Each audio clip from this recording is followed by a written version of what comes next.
Just hang in there. Thanks.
Please enjoy these moments where you can recognize you all have probably been explained the process. Do you guys know? These folks, Do you okay. want me to now rather than then? Yes, as they can. Oh, as our board is coming in, do you want to explain that part? Sure. Sounds like Galt knows. Do you want to explain? Sure. You guys all know Beth Aries? Yeah, okay. Okay, I'll do that. I'm just gonna explain. Yeah, Yeah. sure. Okay, cool. Thank you. Use our time wisely. Yes. So I'm Mrs. Airy, college and career coordinator. So for the National Merit semifinalists, what we're gonna do is I'm going to stand at the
really good to see everyone here, and I want to apologize for being late.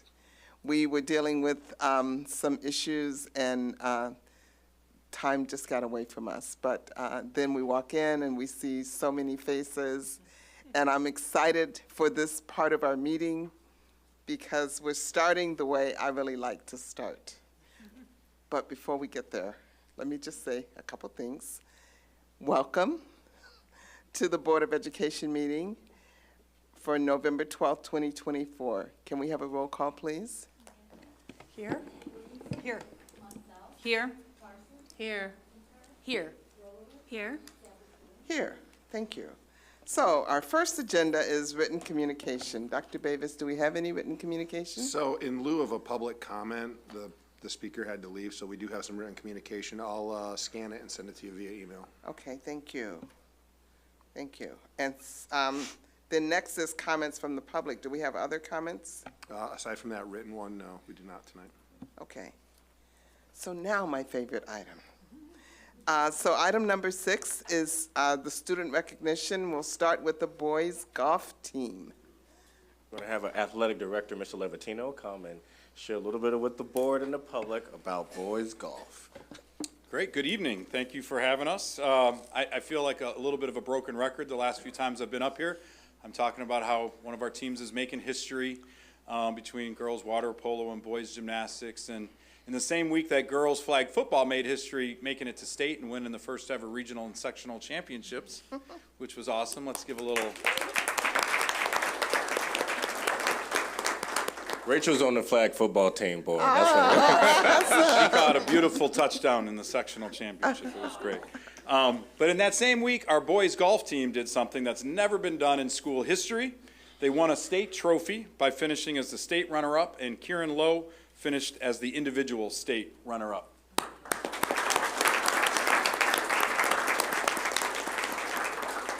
They actually shot the third best two-day team score in the history of the golf tournament at state, and the best one-day team score, and what turned out to be probably the greatest IHSA state boys golf tournament ever. There were 3 schools all within one shot of the championship after 36 holes. Our kits were actually tied with Hinsdale Central, but lost on a heartbreaking tiebreaker. But we did manage to edge out New Trier by 1 stroke. For second place overall, and we completed the perfect postseason sweep of the Trevians by winning the regional championship and sectional championship over them as well. So please join me in congratulating head coach Jed Curtis and the ETHS boys golf team.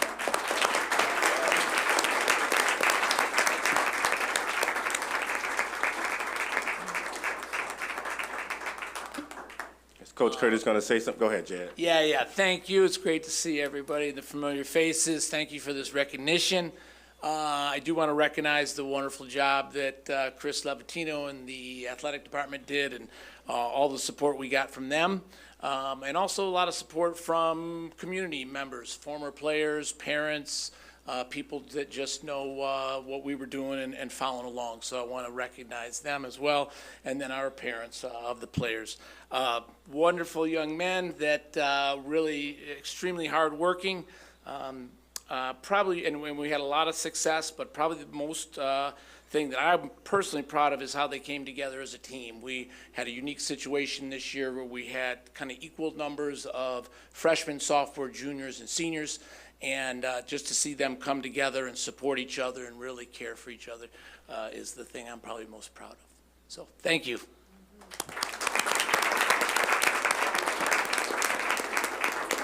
All right, Coach. Yeah, gentlemen, we're going to come around, and the board wants to shake your hand and offer you a pen.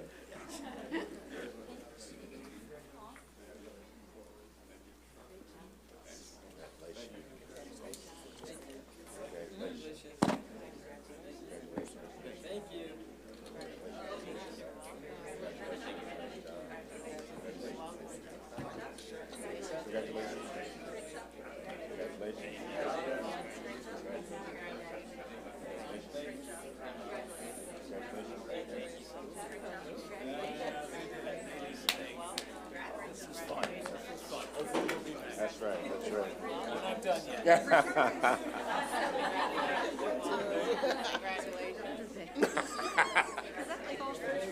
I was gonna say, the first group, I know they're way younger than me, and it's getting bigger and bigger. Bigger and bigger.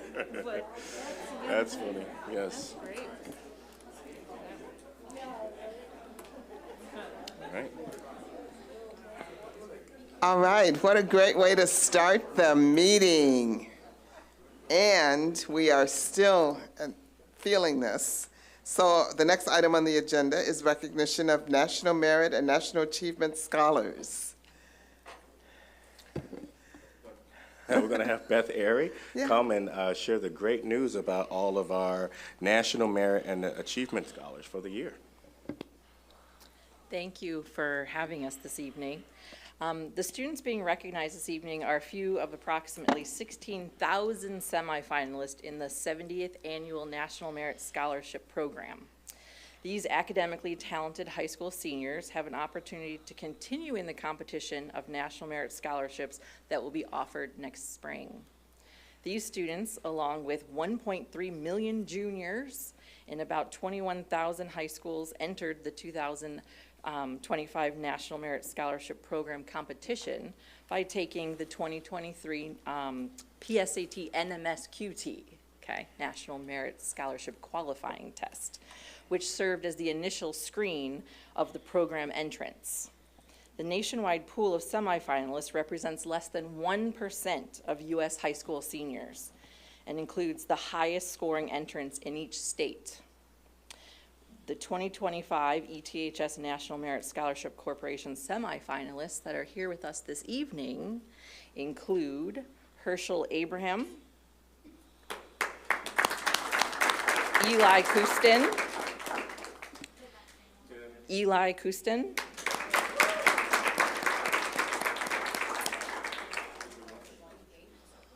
oh, well, we can wait, yes, come up here and wait, sorry, that was the original plan, yes. Cameron Eaton Strong,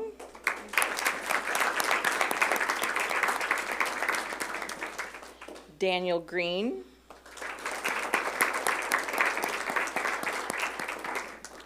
Catherine Schober,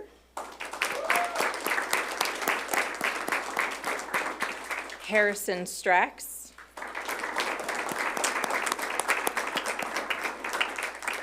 Patrick Tu,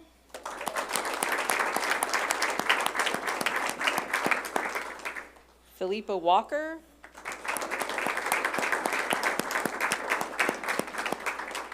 and Catherine Zaire.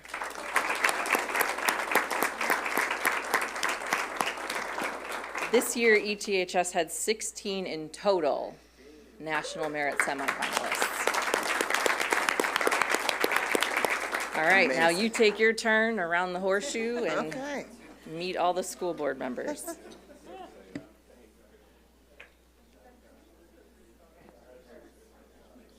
Congratulations, and here's your pen. Thank you so much. Oh, wow. Congratulations. Good job. Way to go. Congratulations. You get another one.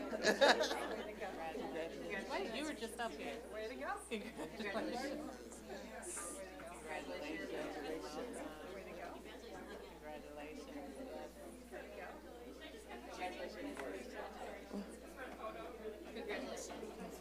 Yep. We have another one? No. We're done.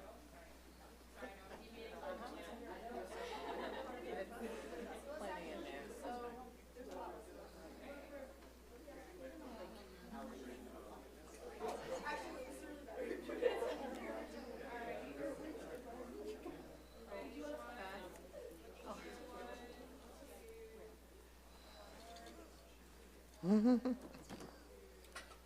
Me too.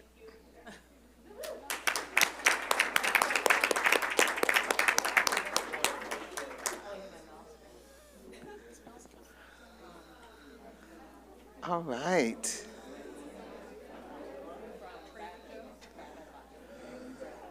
How exciting. Just give us a minute.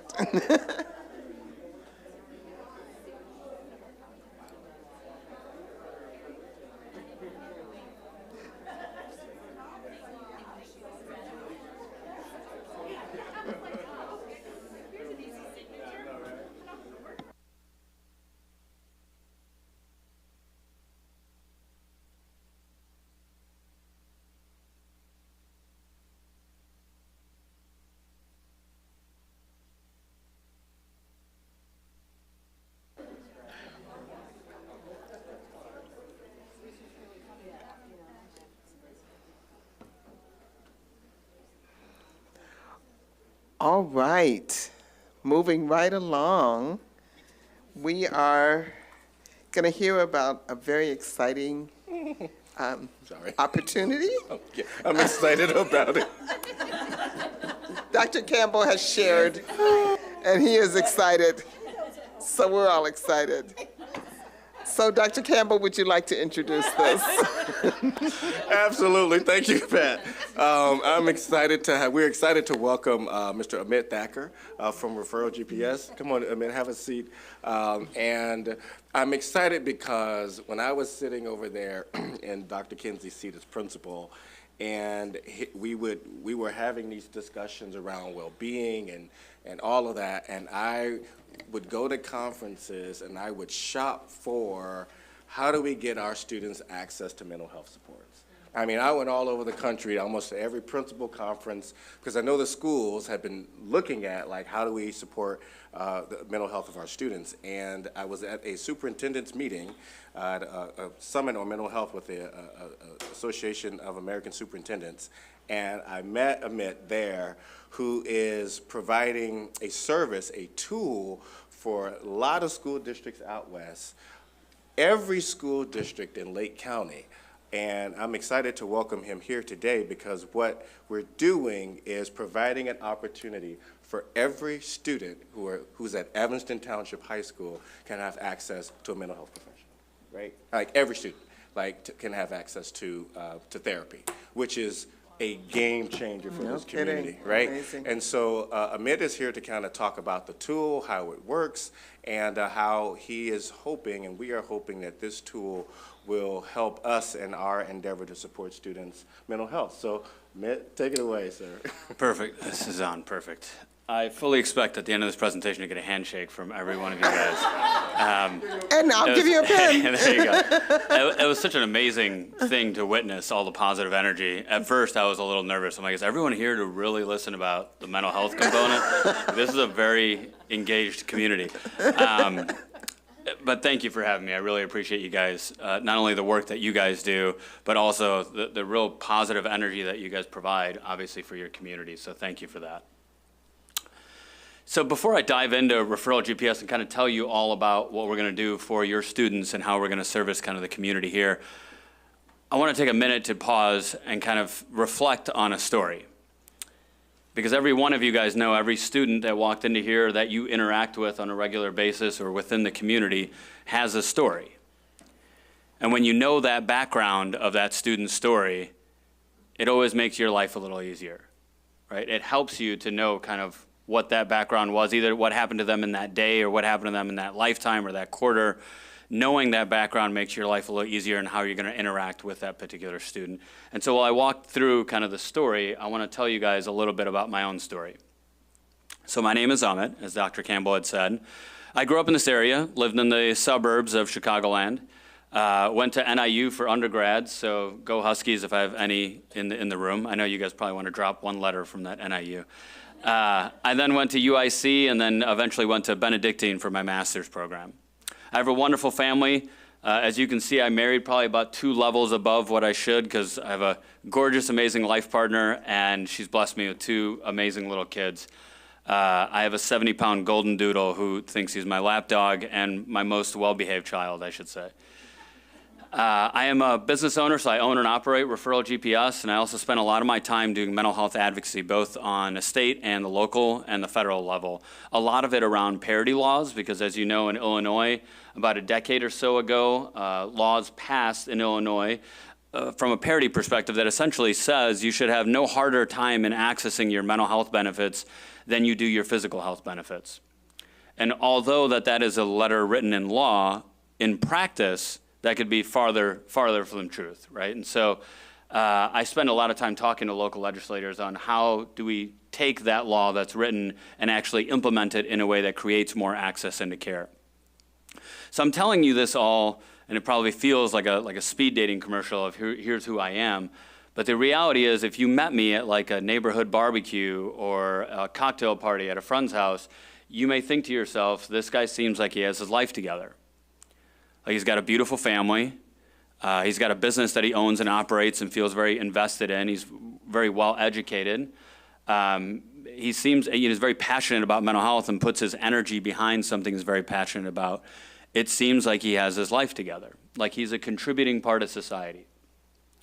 But the reality is the me of today is not necessarily the me of yesterday. So I grew up, like I said, in the suburbs, in a firmly middle-class family. So it was kind of, you had everything you needed, but never, not everything you wanted, but never everything you needed. Or maybe I said that the opposite way. You know what I mean. My dad worked for a company called Lucent, which in the 90s was a very large employer here in the Chicagoland area. My mom worked for a company called Allied Van Lines. Growing up in like the 80s and 90s, and I'm sure many of you guys can probably relate to this, most of our hydration came from garden hoses, right? Nobody really carried, there were no Stanleys. We didn't carry around water bottles everywhere. We had one cardinal rule growing up, which was you had to come home when the streetlights came on. And that was, there were no cell phones, right? But that was how you knew that this is dinner time, I gotta be home, it's my curfew. We used to go to like the community rec center, and when we were done playing basketball, you'd have to call your parents to come pick you up, and no one ever had any change. So you'd call your parents collect, and then when it says to say your name, you'd be like, I'm ready to be picked up, and then you'd hang up real quick before they would accept it, if any of you guys remember doing that. I was blessed with a lot of kids living in my neighborhood. From like kindergarten all the way up to kind of senior in high school, which made for some really interesting after-school activities. We didn't really have organized sports. It wasn't as big of a thing as it is today. It used to just be all of us would meet in the field, someone would bring a ball, we'd literally use the sidewalks as like our end zones, and we'd play whatever game we could. We'd divvy up teams, and that's mostly how elementary school and most of middle school went. And in middle school, I realized that my high school, or my middle school actually had a professional, I shouldn't say professional, but it had an organized football team at the school. So I tried out for the team. And after 3 days of tryouts, I came home ecstatically excited because I made the team. And I told both my parents, I can't believe it. I'm gonna have my own football pads, my own helmet, and I'm gonna be on an actual team. My brother is about 3 years older than me, came home about 20 minutes later and said, you do realize in 7th grade, everyone makes the team.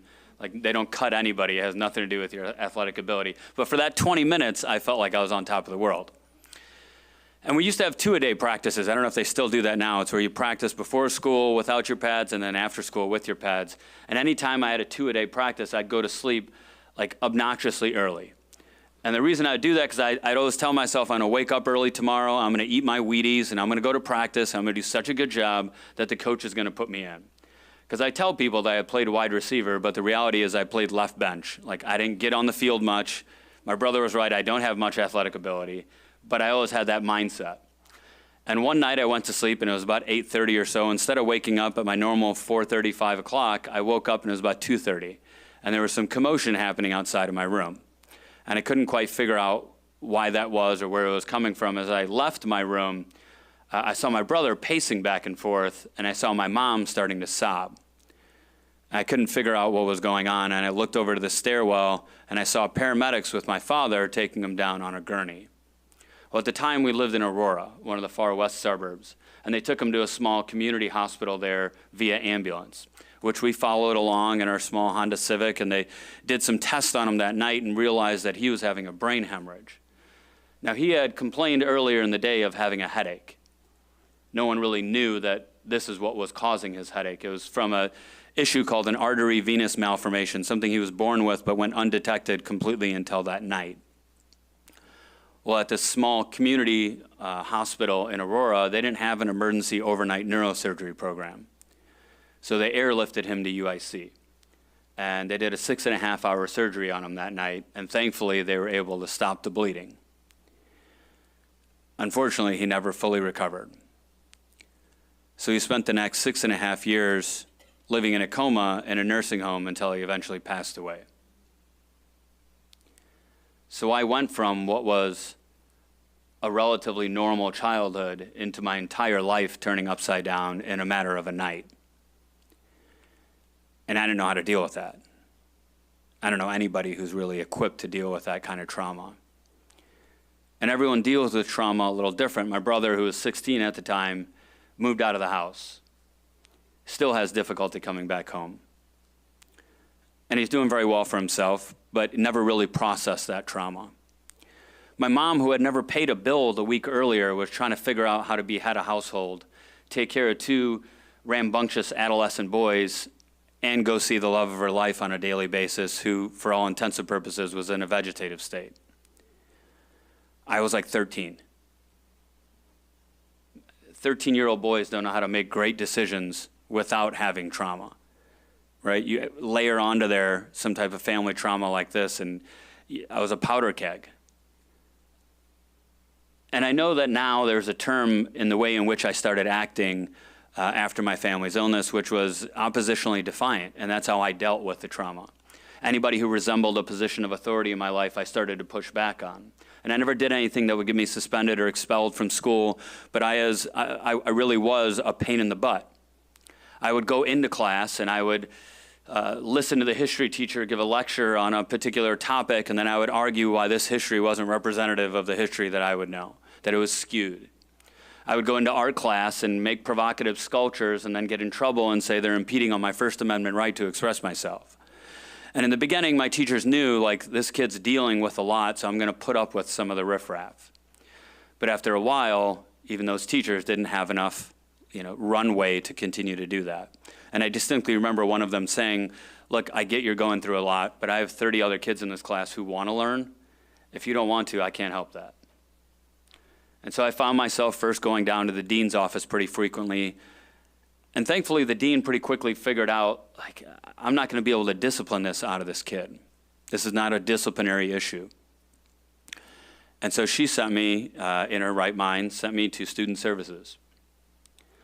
And I had walked in there, and I had met a school social worker and a counselor that I kept in touch with for the next 30 years. I went to both of their retirement parties. They were both amazing human beings, and they told me years later, we knew the minute we laid our eyes on you in the first conversation we had, we knew you were broken. And we didn't know how to fix you. There is no magic fix, but we knew that we were going to try. And I didn't have a 504 or an IEP plan. They didn't have any mandated minutes. No one had to spend time with me, but they did. They allowed me these 5 or 10-minute opportunities to sit and process, and that was probably the only spot in my entire life that I felt like I had some control to express who I was and what I was going through. And those small interactions truly changed the trajectory of my life. Because if I didn't have them, I don't know where I would be today. And I say that because you guys, as administrators and as school board members, may never have a child who comes back to you 25, 30 years later and says, thank you for the work that you guys do. But that's me. So I'm saying thank you all for the work that you guys do on a regular basis, helping your school staff help kids like me become who I'm supposed to be. It's invaluable. Naturally, I found myself entwined in psychiatric care and a variety of different interests that came to me given the trauma that I had been through. After graduating with my dual master's program, I went to go work at a psychiatric hospital. And I had a variety of different positions there, but probably the best and the worst position I had was working in our crisis intake center. And the best part about that position is when I would talk to a parent and I would tell them, look, this is the right place. Here's what an assessment looks like. I'll meet you at the front door, and here's what your treatment plan may look like after that assessment. And you could hear the sigh of relief from that parent when you've given them something tangible of like, these are your next steps. Because they've been searching and searching and searching and hitting dead ends. That was the best part about that job. Worst part about that job is when you knew they weren't appropriate to come to the hospital, what do you do? And I struggled with that. struggled to the point where I was like, I don't even know if I can do this job anymore because I know what I'm giving these folks when I'm not the right person. The information I'm giving them is not great. And now I'm going to be the next dead end. And I don't know how many more dead ends they're going to go to until they give up. And then when they give up and the next crisis happens, and God forbid this is an extreme tragedy that occurs, that's weighing on my conscience. So I talked to some of my colleagues, and what do you guys do? And a few of them said, tell them to call the number on the back of their insurance card. That's what insurance is meant for. They should guide them into who's in network and who's a therapist they can see. Well, I've worked in healthcare for the greater part of 20 years, and when I had to call to help friends and family out to figure out how to navigate, I know all the acronyms, right? I get how all of it works. I have difficulty figuring out how to navigate commercial insurance. So imagine someone going through a mental health crisis for a loved one or themselves who doesn't have the vernacular of healthcare acronyms to go through and figure out where to direct to and how to get off a wait list. And so I started with a simple concept, and all of you probably, hopefully, have someone in your life that you know when the proverbial stuff hits the fan, I can count on this person to help me out. I can call them, and I may not be in the right state of mind, and they're going to help me kind of just figure out what those next steps are. And I wanted that for people who are struggling with mental health that may not have someone help figure that out. And that's where Care Navigation was born. So Referral GPS, the concept was simple, is really to work with families to help find those appointments, understand first what they need, and do a triage, and then help them find an appointment. We now work with about 90 different organizations all across the Chicagoland area. We're still based out of Illinois in the western and northwestern suburbs. All of the clients we work with are probably within a 30-mile radius of here. Almost exclusively, we work with K through 12 schools, and we work with a variety of, I'd say, about 8,000 to 9,000 different therapy and psychiatric providers in Illinois. And again, the basic premise is talking to a family and really hearing them, and then telling them, look, I don't work at the school district, so whatever you say to me is in complete confidentiality. Tell me what's happening so I can help you figure out what you need, and then I'm not going to send you a list of 35 different PDF pages and ask you to start calling. I'm going to do that for you. I'm going to call, and I know that Wednesday nights works for you because that's when your kid doesn't have band practice, and I know that pulling him out of band practice is going to be really difficult because that's part of his identity. So I'm going to find you an appointment on a Wednesday night. And I know that you're Spanish speaking, so I'm going to try to find you someone who's Spanish speaking. And so we go through that kind of whole component to do that triage and that deliberate connection into mental health care. And many of the practices we work with, clinicians in general, they go into mental health very similarly how you guys go into education. No one goes there to make a lot of money. If they did, they were poorly misinformed on a career choice. The reality is most of them go because they have something inside them that they want to help heal. And many practices wanted to help, but they would run into the issue of, if there are folks who don't have commercial insurance and I don't participate in Medicaid or managed Medicaid or any one of those other plans, how can I continue to take on these patients pro bono and still pay my staff and keep the lights on? And so we started thinking about different innovative ways to help families get connected into care. And so with you guys, I'm going to talk a little bit about what we're doing with District 202 and how this will roll out with your families. So what are the biggest barriers in every community that we work with? And this is regardless what economic status is of that general community, this is what we hear as a consistent barrier. It's insurance or the ability to pay. It's the excessive wait list because the supply and demand for psychiatric and therapeutic providers is out of balance. It's transportation, oftentimes, because who I can find who does have availability is 100 miles away. And therapy typically is a weekly component. If I got 3 other kids that I'm also trying to shuffle to soccer practice, how do I make that work? And then lack of night and evening availability. That also makes it really difficult for folks to get pulled out of school and parents to have to take off of work to try and do the transportation component because that's the only place they can find. So we started really with a rough model, which is, okay, we want to try to conquer those 4 components, or at least get as close to moving the ball on each of those as we can. We knew that every community, no one size fits all, because everything from the socioeconomic status to the availability of providers ranges from different communities, right? Rural Peoria and farther west from there to Chicago is very different communities. We estimate the demand and the need in the area, and we look at different average market rate prices for private practice of what cash rates look like and the insurance reimbursement rates, and then we factor in different expenses, and we create kind of a rough draft model for a particular community. So with you guys, what we're doing is when a family has a need or a student expresses a need, they have two different ways to try and access Referral GPS. The first way, which we always advocate for, is to get connected with student services. Every student has a social worker, and you have an ability to go and have a conversation with them and help bring that school into that conversation to determine what the next steps would be. Now, school social workers, counselors, and school psychologists will have the ability to access a database that they can use to search for different area providers. And so if they have a case that they feel that that's going to be the appropriate step to take, they can do that search themselves and send that information either via text or via email over to the parent. But sometimes the parent's going to need a little bit more help. And that's where that care navigation component comes in. So the school student service representative can send that parent's information over to us, obviously after they've gotten the correct permission from the parent to share that information. Once it comes in with them, our care navigation team will do a triage with them and then help them find an appointment, keeping the school district in the loop because they sent us that referral as long as the parent provides us that permission.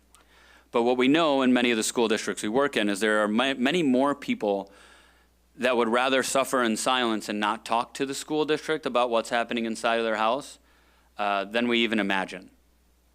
And the hard part is, from a student services perspective, you can't help who you don't know. Right? Some of that is starting to get better with some universal screeners and different components that are happening inside of the school district. But we still know that there's going to be those that, regardless of how much you offer, because it is a school district and the stigma around mental health that has historically plagued us, they would rather suffer in silence than to have that conversation. So what we've created is an anonymous portal that parents can go to and search for resources themselves or request care navigation themselves without forcing them to go through student services. So now families really have both of those options. Now, when we talk to parents, we give them the opportunity to say, would you like to bring a school representative into this conversation? Or at least keep them in the loop as to what's happening so all of us are on the same page. But we respect the parents' privacy. If they say absolutely not, then we continue to move forward, and that information isn't shared to the school district other than in an aggregate format from a usage perspective so the district knows how the tool is being utilized. Now, one of the cool things that we've worked on is there are going to be some families that have financial constraints, either because an insurance coverage perspective or the one that I really like to look at is the underinsured. Underinsured meaning I have commercial insurance, but I got a $16,000 deductible. I'm barely making it right now. So even though I have insurance, that insurance is like, if I get into a car accident, that insurance is not for mental health therapy. And so I'm going to need some help in accessing care. And so we've set aside funds to be able to have some limited amount of care for families to get them connected with practices if they have a financial need as well. So it seems like a fantastic program. Next question is, how do we get the families to know about it? And that's what we'll be working with the district on awareness. So we have some multilingual flyers, both English and Spanish. We have other languages that are available as well. I forgot to mention our care navigation team is also multilingual. So we have in-house Arabic, Spanish, Hindi, Gujarati, and English. And then we also have external translators that will come in for some of the more exotic languages that we don't have in-house.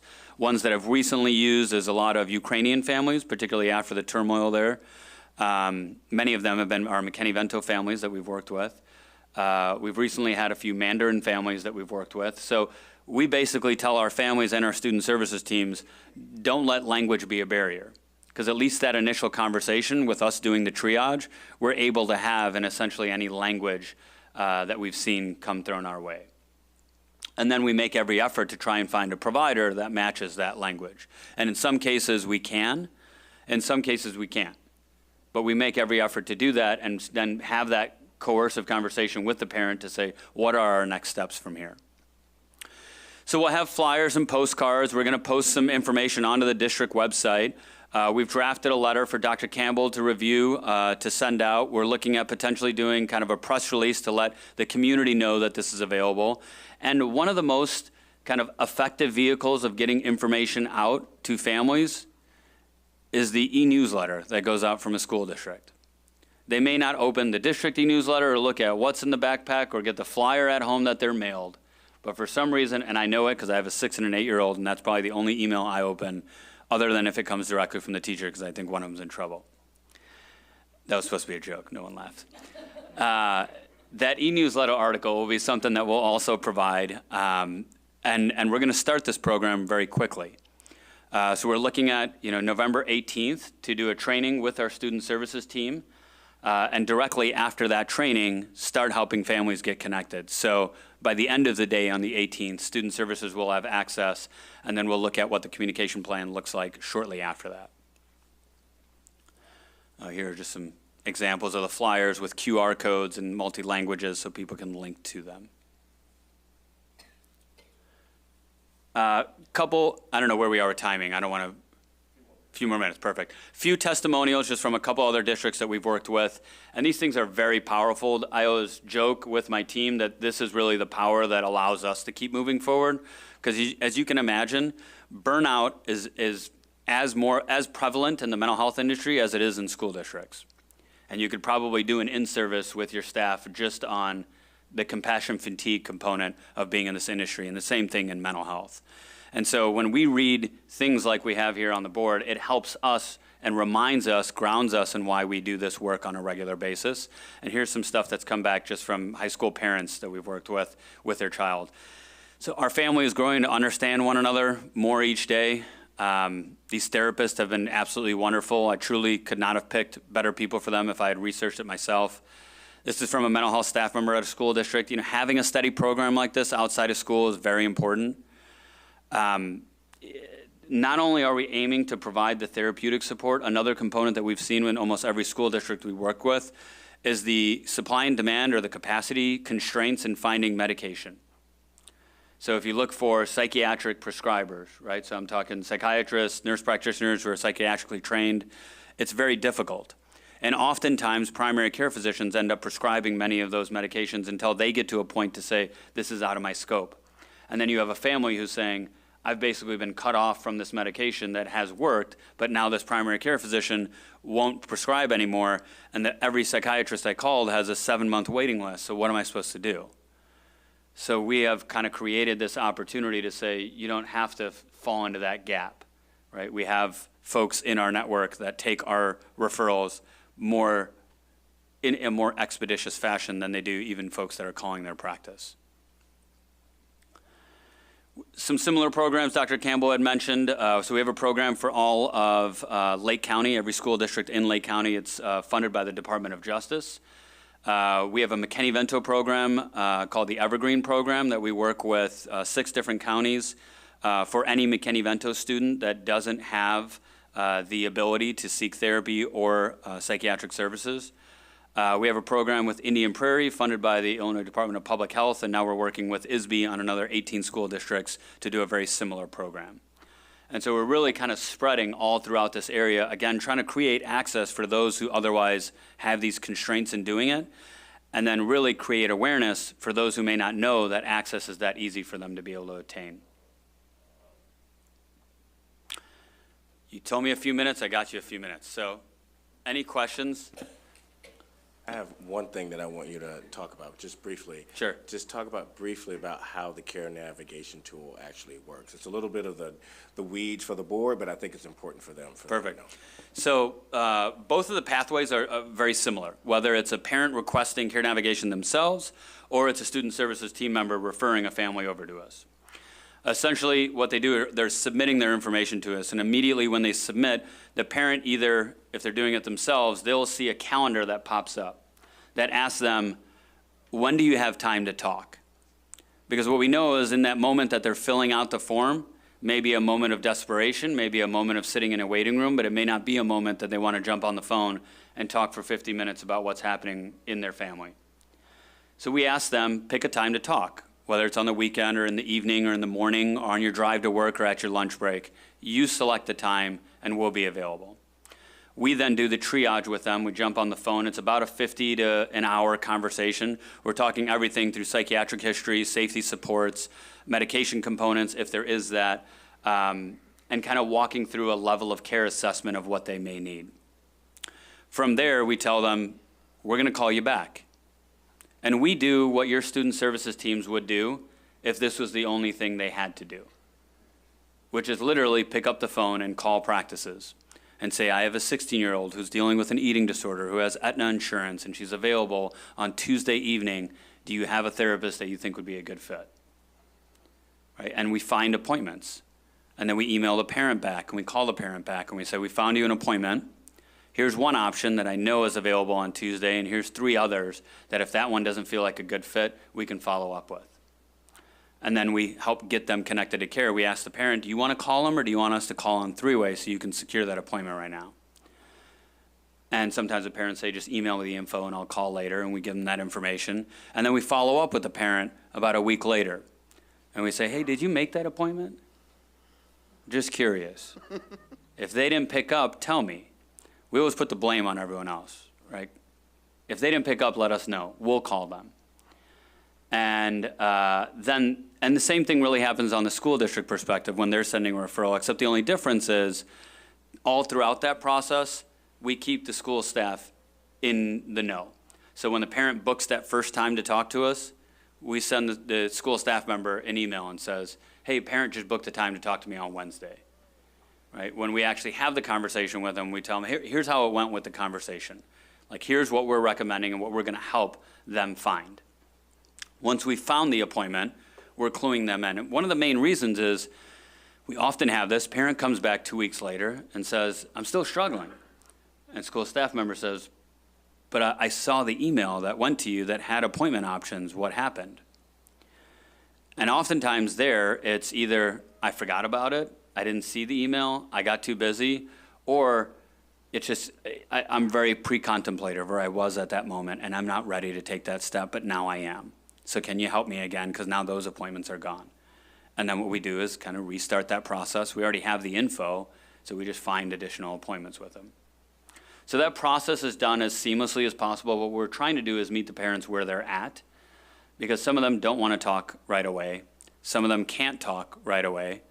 But once they realize that this is completely separate from the school district, the amount of information that we can gather in a 1-hour conversation is amazing.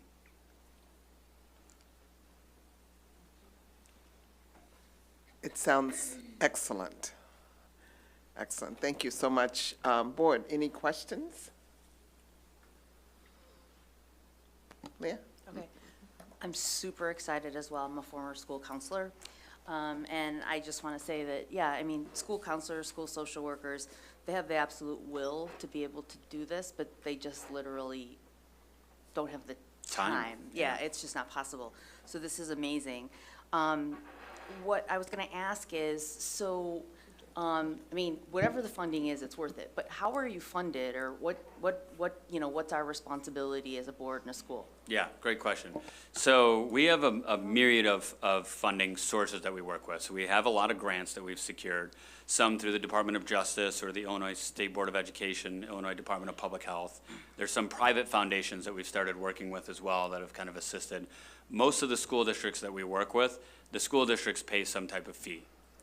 And what we wanted to do is make it completely agnostic to the families, because if you add any type of financial barrier to the families, what we find is then usage becomes, hindered. And that's the last thing we wanted to do. And so we're piloting this program with you guys to see what the usage will look like. Every community is very different. Some out of the gate, it's an incredible response. And that really speaks to the need. But then the next question comes, like, how do we make this sustainable? Some look at it and go, hey, we don't have as much financial need, but we really have that connection need. So a lot of this, I say pilot with an asterisk, because I feel like the need here will be definitive. Now where and what resources we'll utilize will be something we'll closely watch and bring back to you guys to let you know kind of the progress of where it's going and what a sustainability component would look like.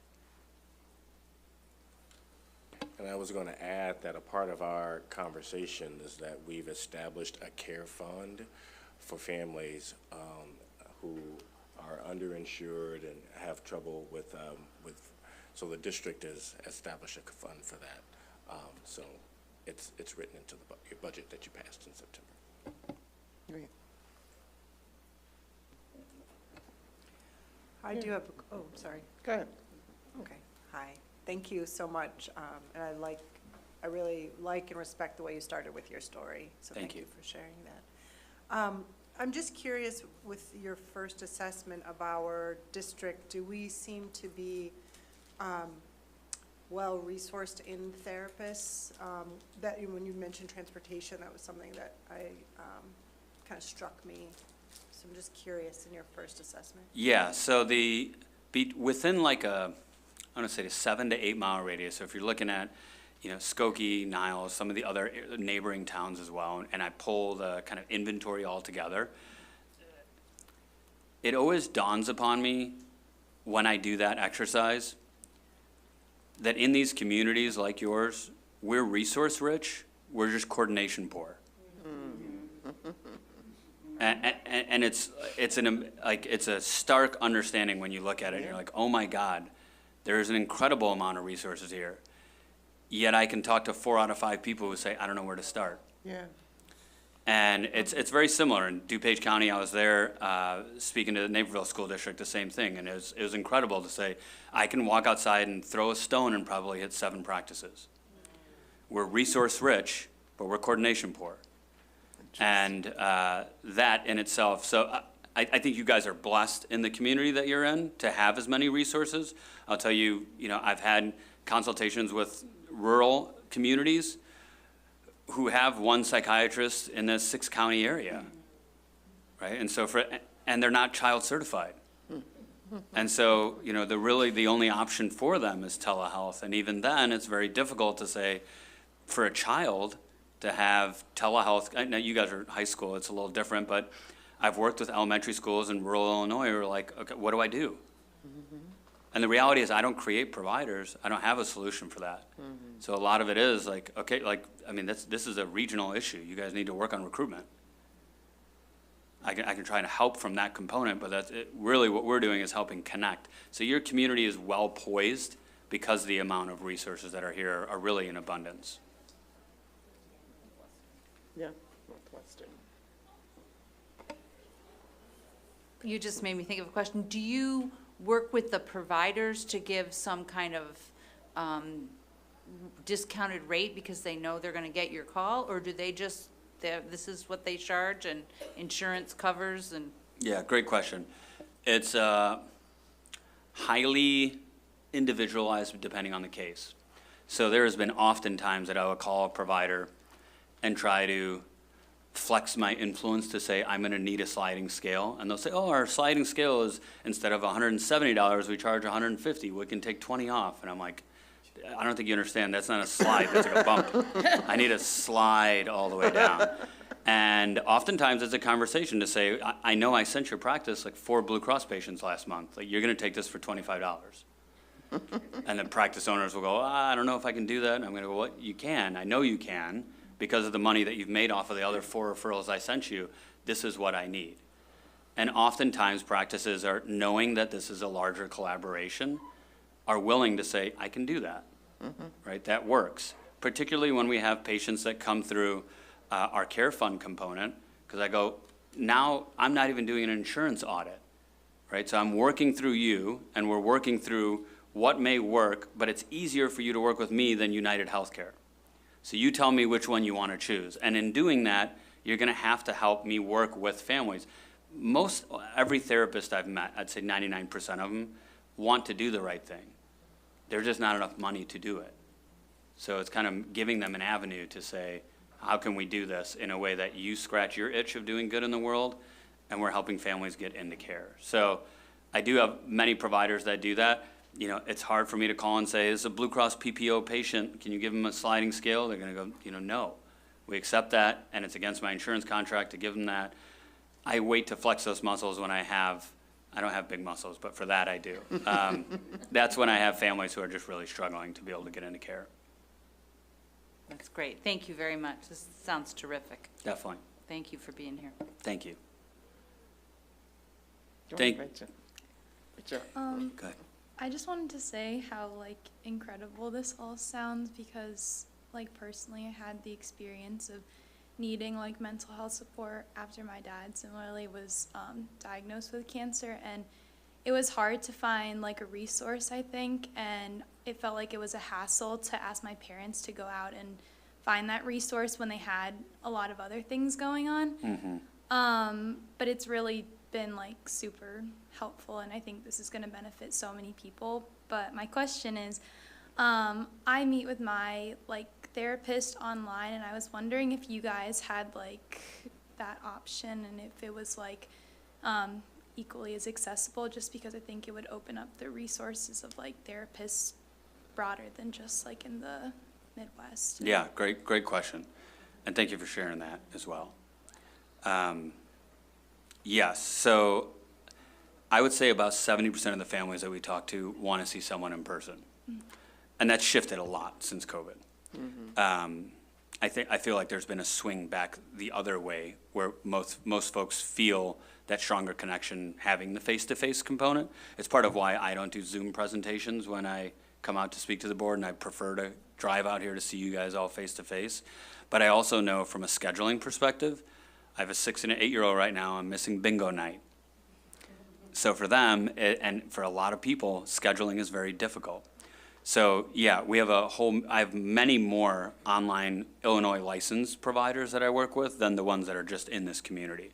And depending on how hyper-specific a family is looking or an individual needs something, oftentimes online may be the only way we can go, right? So some examples of that recently we've worked with is like, I need a Polish-speaking medication prescriber who sees child and adolescent, and the mom also wants an appointment. I didn't have someone who was Polish speaking within like a 4-mile radius of where the family was. They also didn't have transportation, so we had to work with an online therapist and figure out how to make it work, or an online psychiatrist. But we were able to do that. So yeah, online is definitely a component that allows us to have much more capacity than if we only focused. But if a family says, I only want to see someone in person, then we kind of narrow that search. That sounds really great. Thank you. Thanks, Rachel. Thank you guys for allowing me to come and share my story and share the evening with you and leave here with such positive vibes after the recognition. I'm going to go home and try to tell both my kids, I saw Merit Scholars today. So thank you. I'm also envious because I can't hit a golf ball to save my life. So high schoolers are doing it. Thank you, Amit. Thank you.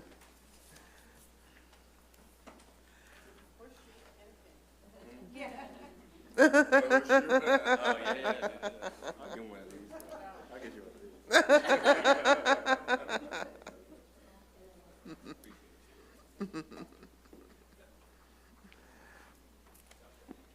Okay, we're going to go on with our agenda, and the next item, actually, these are 2 items we'll just combine. Opening of school report for the year 24-25, and our year-end review report for the year 23-24. Dr. Levy, Dr. Bailey? Yes.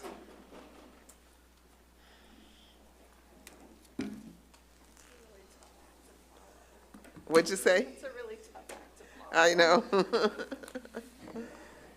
Buckle up. No. All right.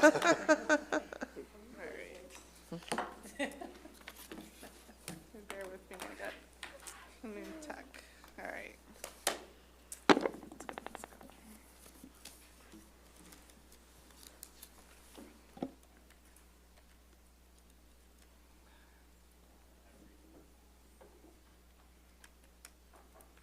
Okay, I promised the tech department I wouldn't embarrass them. I get it right. Okay. There it is. All right. Good evening. It's nice to see you. Okay, I'm going to do the opening of school first. It's usually short and sweet. And then the year in review, which then has some report card information that Pete's going to share. All right. So this year's enrollment, full enrollment 3570. It's pretty similar, down 20 students. So that's not really a big change. Overall, for the past 5 years, it's lower, but not that much lower than last year. And then in the report I have, we present our enrollment by our student groups, by race, ethnicity. So we can see just sort of big picture over the last 5 years. Proportionally, the students, our African-American Black students proportionally, and a little bit of our white students proportionally have decreased, but we're seeing increasing proportions of our Hispanic Latinx over the last 5 years, and also students who identify as 2 or more races. Our special ed enrollments are similar to prior years. So this is students who are in the special ed program, who are taking the special ed courses. This is not all students with an IEP, but those with an IEP specifically in the special ed program.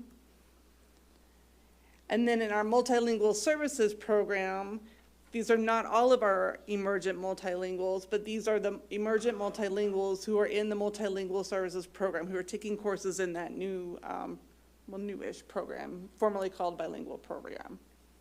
So it's up 65, but we have many more students who are emergent multilingual. That's the highlights from the opening of school. The opening of school is very easy to go through, but do you have any questions before I move on? No, okay. I'm not sure I understand the IEP, that the kids are taking special ed courses, but they're not students with IEP. Can you just run that by me again? I think I might have missed it.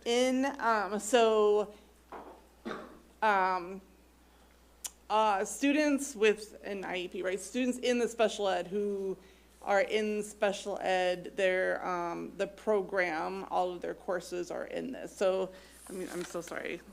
I can tell by the numbers that they don't represent. These are students who spend part of their day in an instructional program. Okay. I got that. Thank you. Thank you. Not all students with IEP are in the part of right. the day Now in the I got it. instructional program. Any more questions? Okay. All right, I'm going to move on to year in review.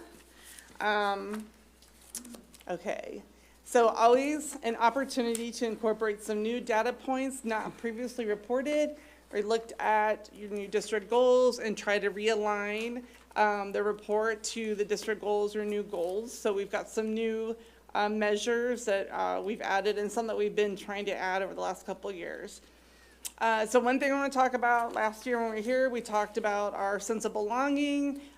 We had a conversation, and then last year we revisited that student data, and we have a sense of belonging survey, which is really much smaller and targeted to trying to pull apart and understand students' sense of belonging.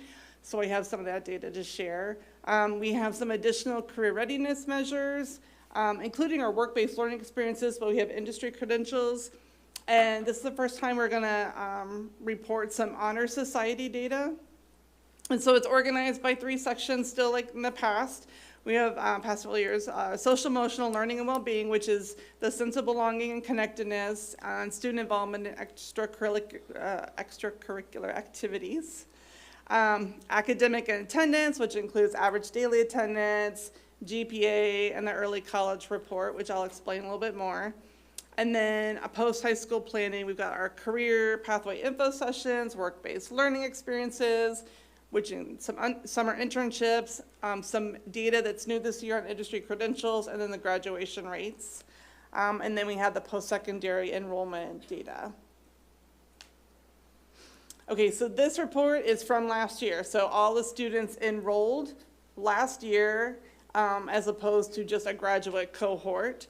So there are some measures that we only report the class of 2024. For example, the GPA, it's like the final GPA at the end of their senior year. So that's consistent with prior reports. So we've got the class of 2024, 25, 26, and 27. So last year's freshmen through seniors.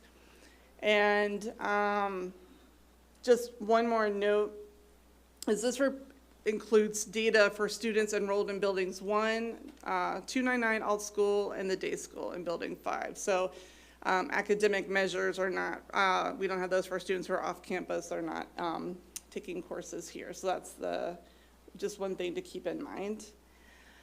And we're continuing to focus on reporting and data visualization through an equity lens. One new thing that I have this year, and I mentioned it to you when I was here last time, kind of introducing the data dashboard, is we have a space for all of our student groups, even if don't have enough data to report them. So for example, American Indian, Native American, Middle Eastern, North African, and Native Hawaiian or other Pacific Islander, we have them, they're named, but I don't always have the data to report them. There are some places I do. If I see them reported on the report card, I'm gonna put it in here because it's publicly available from the report card. Okay. I have a few slides on highlights, but I'm gonna go through all of these, so I'm gonna skip these slides. But they're all here if you wanna go back to them, we'll post them later. Okay.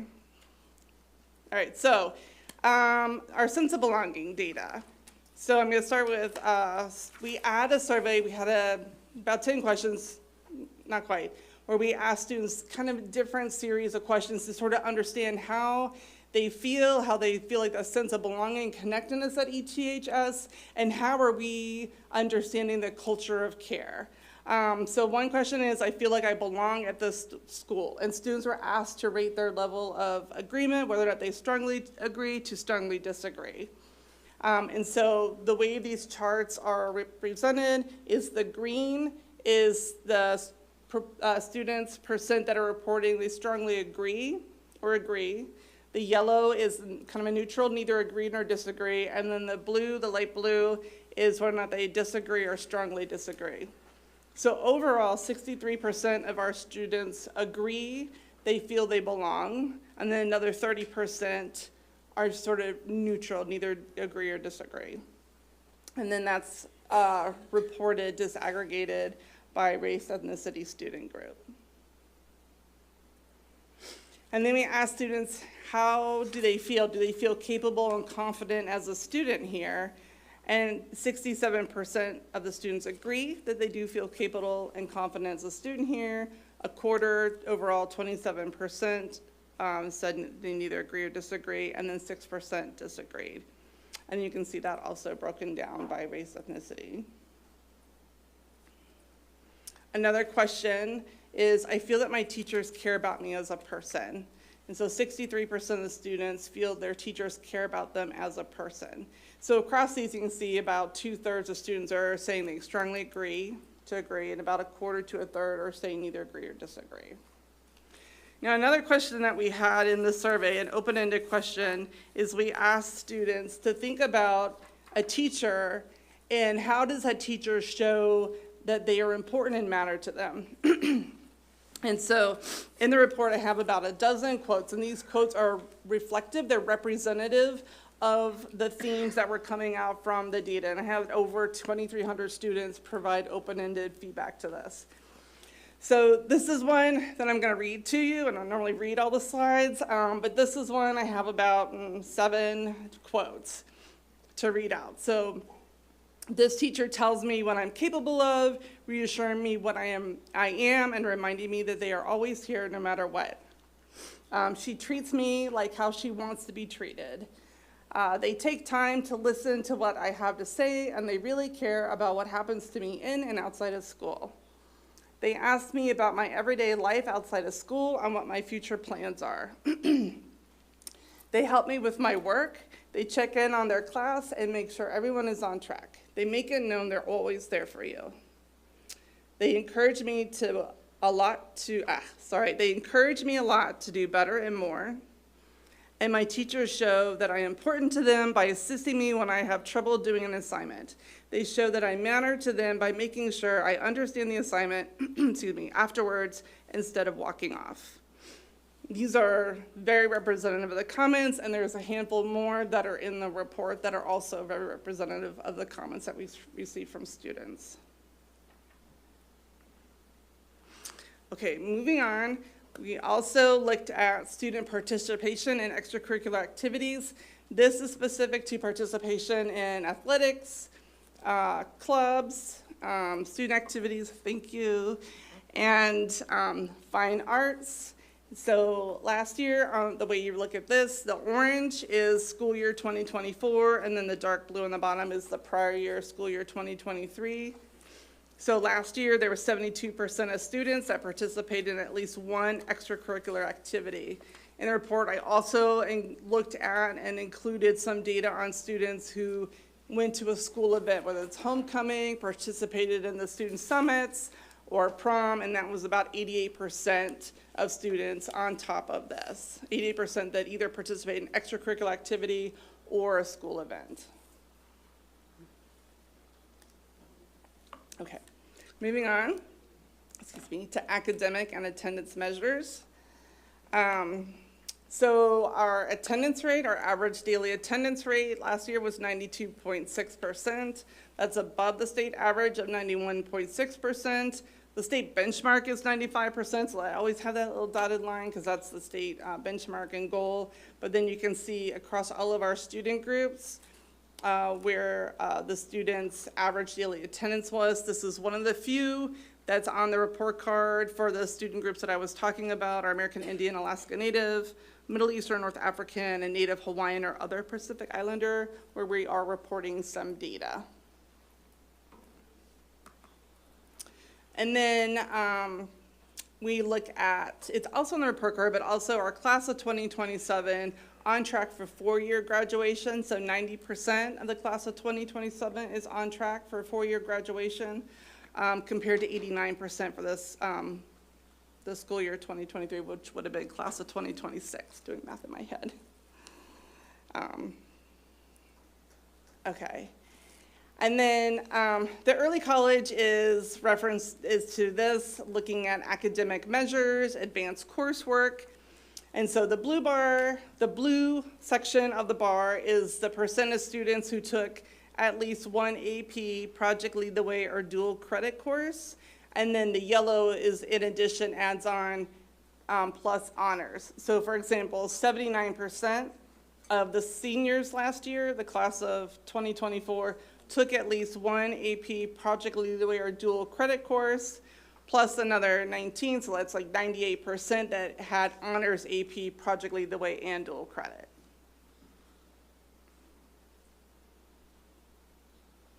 All right, this is the first time we've had Honor Society data.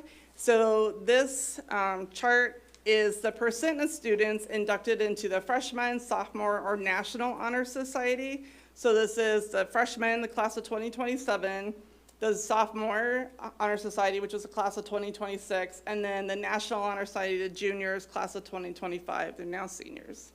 And so 46% of the freshmen were inducted into the Freshman Honor Society, 39% of sophomores were inducted into the Sophomore Honor Society, and 44% of the juniors, the class of 2025, was inducted into the National Honor Society.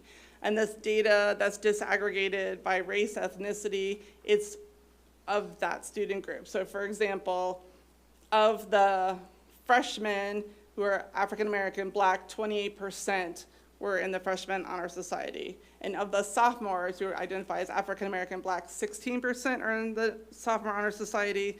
And of the African American Black students from the class of 2025, 28% were in the National Honor Society. So that's how you read that for each student group. And then another data point that we do consistently for the senior year of the class of 2024 is the cumulative unweighted GPA. So the average GPA for that class was 3.22, consistent with prior years. Okay, and my next section is post-high school planning.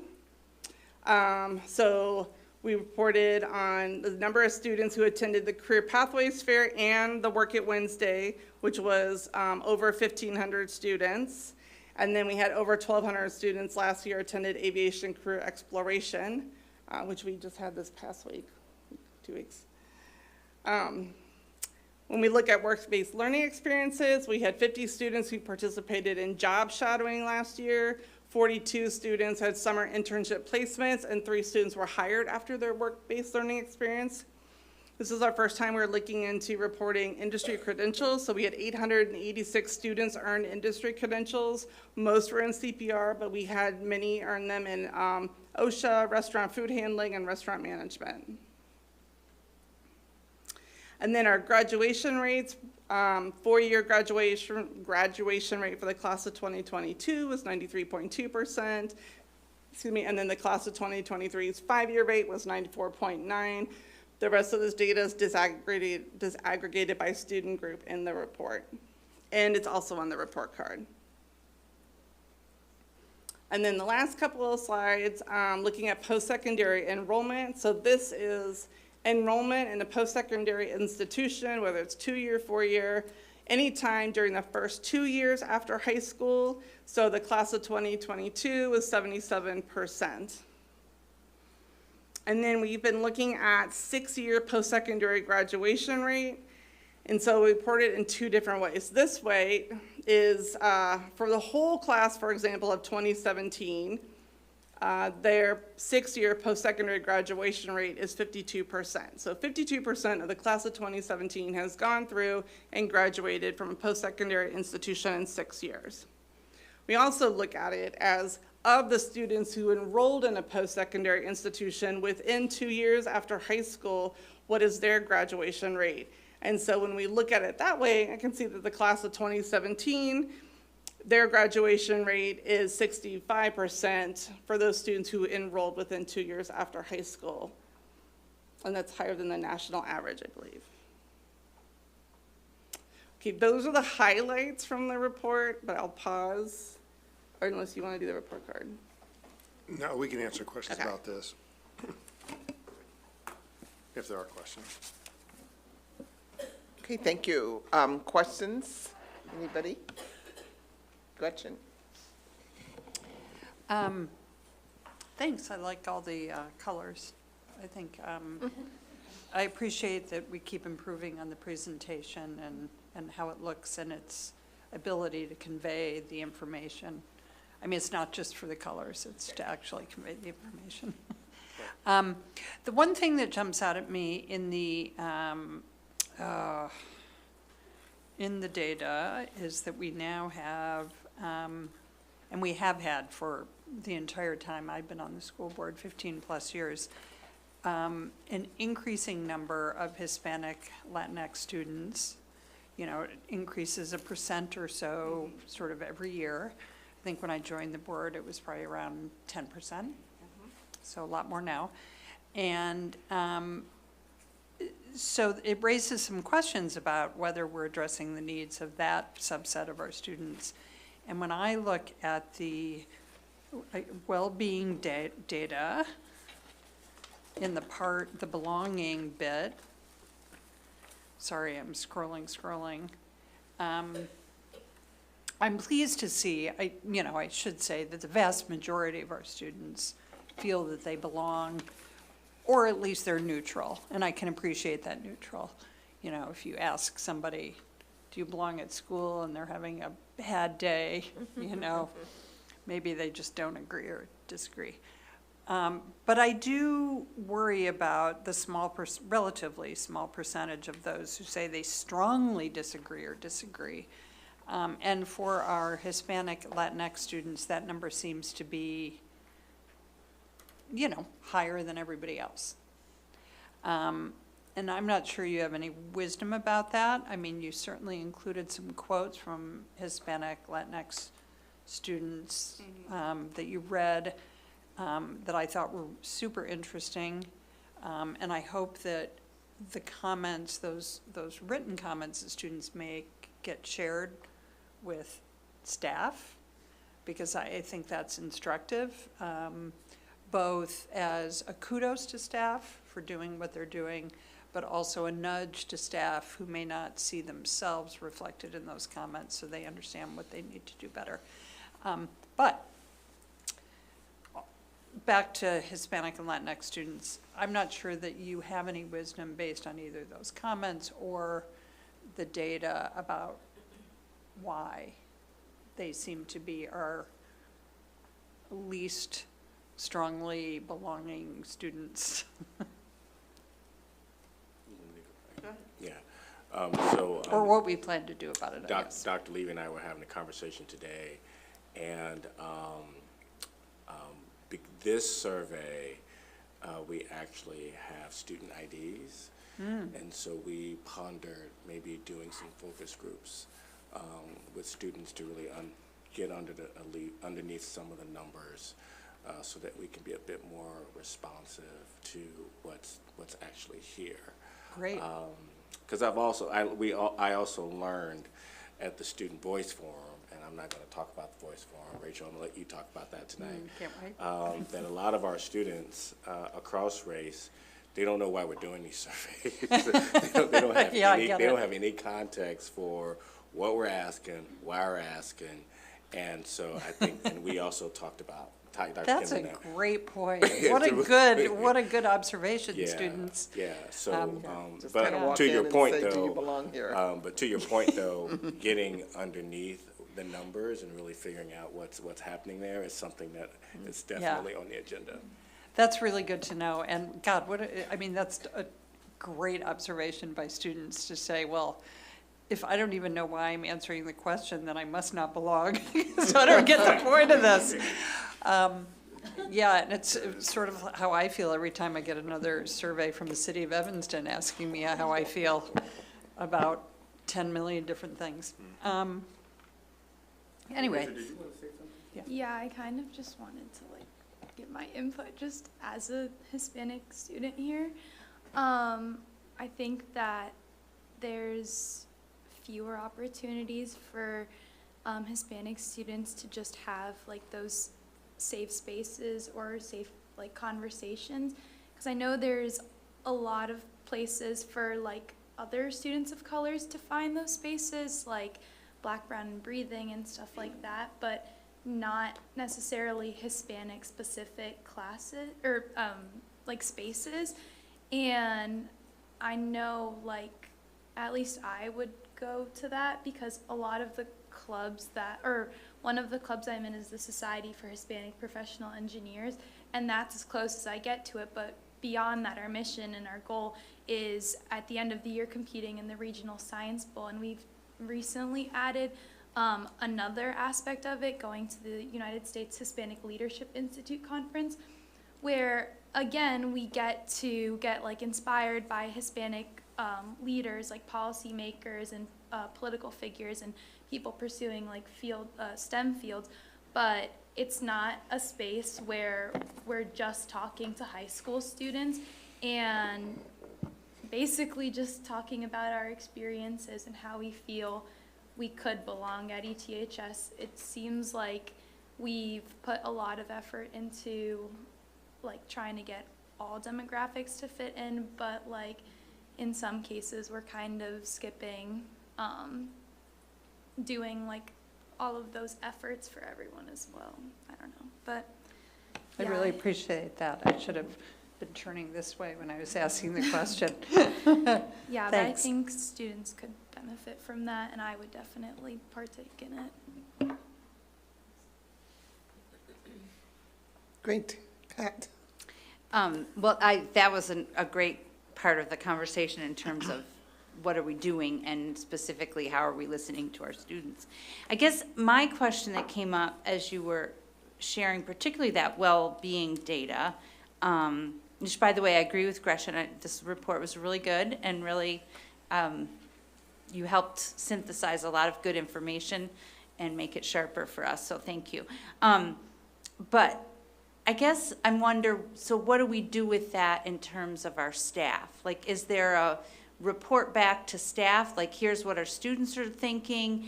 I guess this is sort of a running theme for me, is that years ago I read a study that basically said if you know something, you're more likely to do something.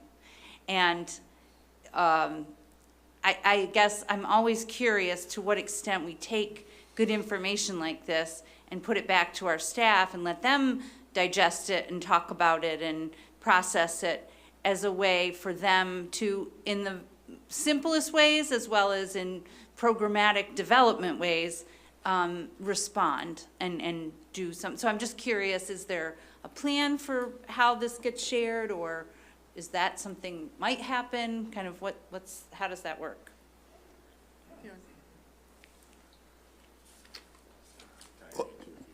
Yeah, if you want to go, Ty, you can jump in. Yeah, so I think it's a great question, and part of what we know that we will plan to do is, and we share out the information from the well-being surveys on a regular basis, but broken up throughout the year, right? And as a reminder of how do we ground ourselves? What are our students' words, right? The quotes that you created. And so we anticipate continuing to do that, and also being able to understand, like we were talking about, the data of who doesn't feel like they belong. And who are those students, so that we can understand what are the needs, what are we not doing, and what can we do better. So the recognition continues throughout the year, and identifying the interventions and the resources that we are using, so that we're also, because we have a lot of interventions that happen in classrooms, a lot of interventions that happen outside of classrooms, and we want to make sure to continue to build upon that and build that positive momentum. So one of the things that we're doing through MTSS, from the multi-tiered systems of supports kind of perspective of tier 1, tier 2, tier 3, that we've really been using our new software platform, is looking at how these all intersect, and using a variety of new data points to be able to do that. So I'm excited about the ways that we can infuse that into our conversations with staff, as opposed to just a presentation. Right, right. No, that's great, because I think they need an opportunity to think about it and process it and say, well, I'm doing this. Is that enough? Maybe that's not what the kids really want. And, so really having some time to process it too. The other, one thing I just want an acknowledgement of the classes and their completion of a 4-year education. Those are the COVID kids. So they had very strange college experiences, as Pete and I can attest. And so, yeah, so I thought that was an interesting reflection. But the extracurricular data, it seems like, I wanted to ask, is this just a blip and it's only really 5 kids? But it looked like it went down in every category except white kids. And what is that? That's disturbing to me, because I think we put a lot of effort in to encouraging students to engage somehow, be it a sport, a club, music, what have you. And so, yeah, it's only white kids went up. And I just wonder if you have any thoughts on what that is, and maybe it's only, like I said, 3 kids, and it's not really as significant as it might look on a bar graph. So I know we're pulling this apart a little bit more for when Chris and Nick and Denise come with their school involvement report, which will have more data on this, we'll pull apart in more ways. Okay, So great. All right, this thank we're you. still looking through. Yeah, and still that's more to fine. add to it. Thank you. And maybe we should do raw numbers in there too. So Yeah, that might be helpful. Yeah.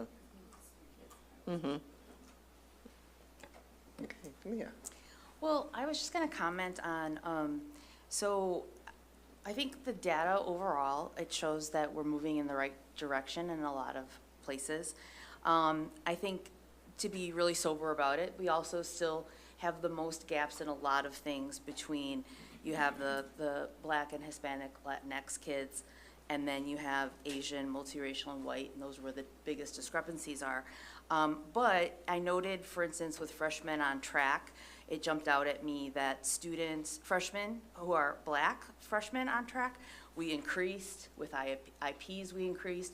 But I did want to mention that I'm glad that our Hispanic Latinx students came up, and that Gretchen said something, and Rachel, because that was one thing that jumped out at me. What Gretchen mentioned, also on the freshmen on track, they're the one group that really went down. And there was kind of a consistency, not huge, but kind of in graduation rate. And so it just seems like, this year's set of data seems to merit taking a look at that and what that might mean. I'm really glad you mentioned that. In fact, one of the things we're working on as a district is implementing what are called objectives and key results. and you just targeted one of our objectives and key results. We're really honing in, my team as well as leaders from across the building on specifically really freshmen on track for Hispanic, Latino students, for Black students, students with IEPs. And that actually is a cascade. It comes out of Dr. Campbell's OKR.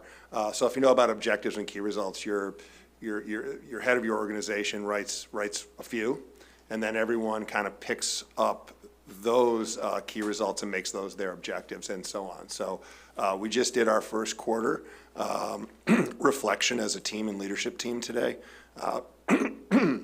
Excuse me, man, it's contagious over here with the coughing. But Yeah, right? man, I thought I was doing so well. I was like kind of looking like, you got water. I got water. No, but it's really a focus, and we knew this was happening over the summer. We were very clear about the trend, and we're very transparent with our leadership around this. We're using IPR data and quarterly data, comparing the two. We look to see what student groups went from A's, B's, and C's to D's and F's, or what students went from D's and F's to A, B's, and C's, what students held steady. And we're having conversations, our chairs and other leaders are having conversations with folks around this, and it's a nice way to put this on the front burner, ongoing. It's always there, but like when you're held accountable in a meeting and it's kind of like, okay, now stand up and walk around, talk about your OKR. What are your challenges? How are you doing? It's actually really beneficial. We're doing well. We got work to do. And that's also part of the reason we're doing the quarterlies too here for the board, right? So you get to see the quarterlies. So that's kind of nice too. But yeah, thank you, Leah. That's very important, and one of the things we're well aware of and taking action on.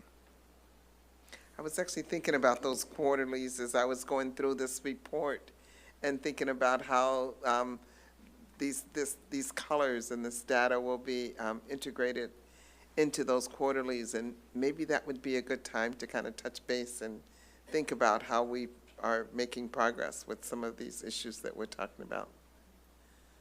Yeah, I have a note about that in my report tonight, so stay tuned. Okay, awesome. Okay, go ahead, Mira. Well, thank you. I always keep these in my office stack because I want to model my reports after what you do. So I really appreciate your work.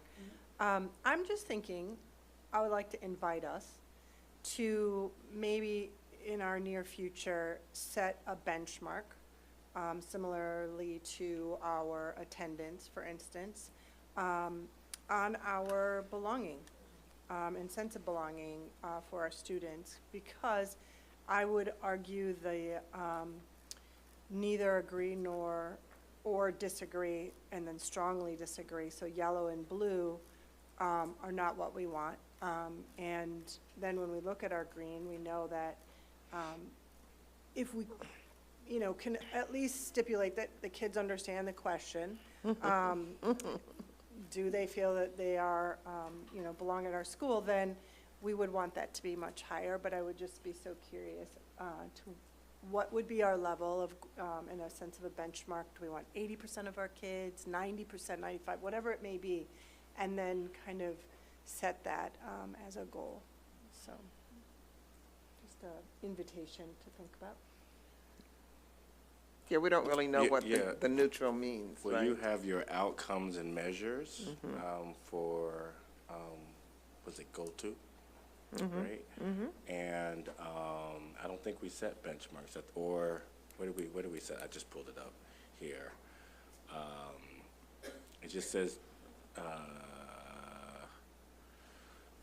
we didn't set any benchmarks, which we can do, but the board would have to decide where you would want that benchmark to be. Or we could do it internally and just, that's what I'm just saying. Because we've been down that road before when the board was setting outcomes and measures.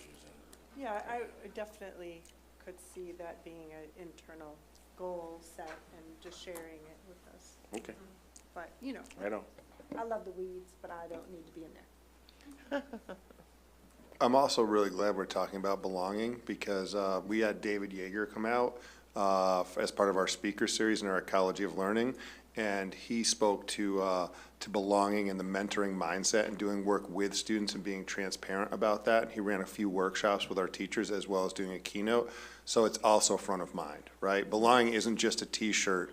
It's a way of being. It's a way of teachers working alongside, because we ultimately, and this is what I really liked about what Carrie put together, we want to go from belonging to mattering. And those mattering Yeah. quotes were really, really powerful. Yeah.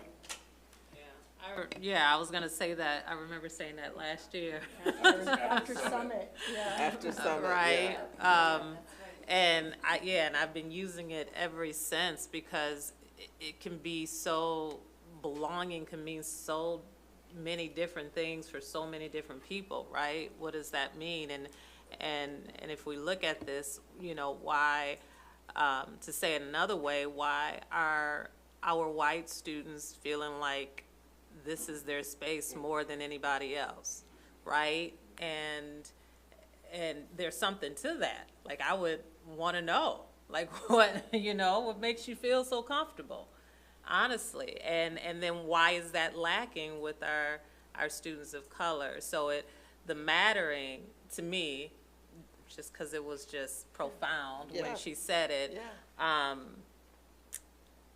it goes deeper. Yeah. And I think that is that instructional moment, because then teachers can really feel that, you know, like, am I making time? Am I, or whatever the case may be, in the classroom and in the hallway. So, yeah. Liz? So I'm looking at, I think, the last two slides on the post-secondary graduation rates.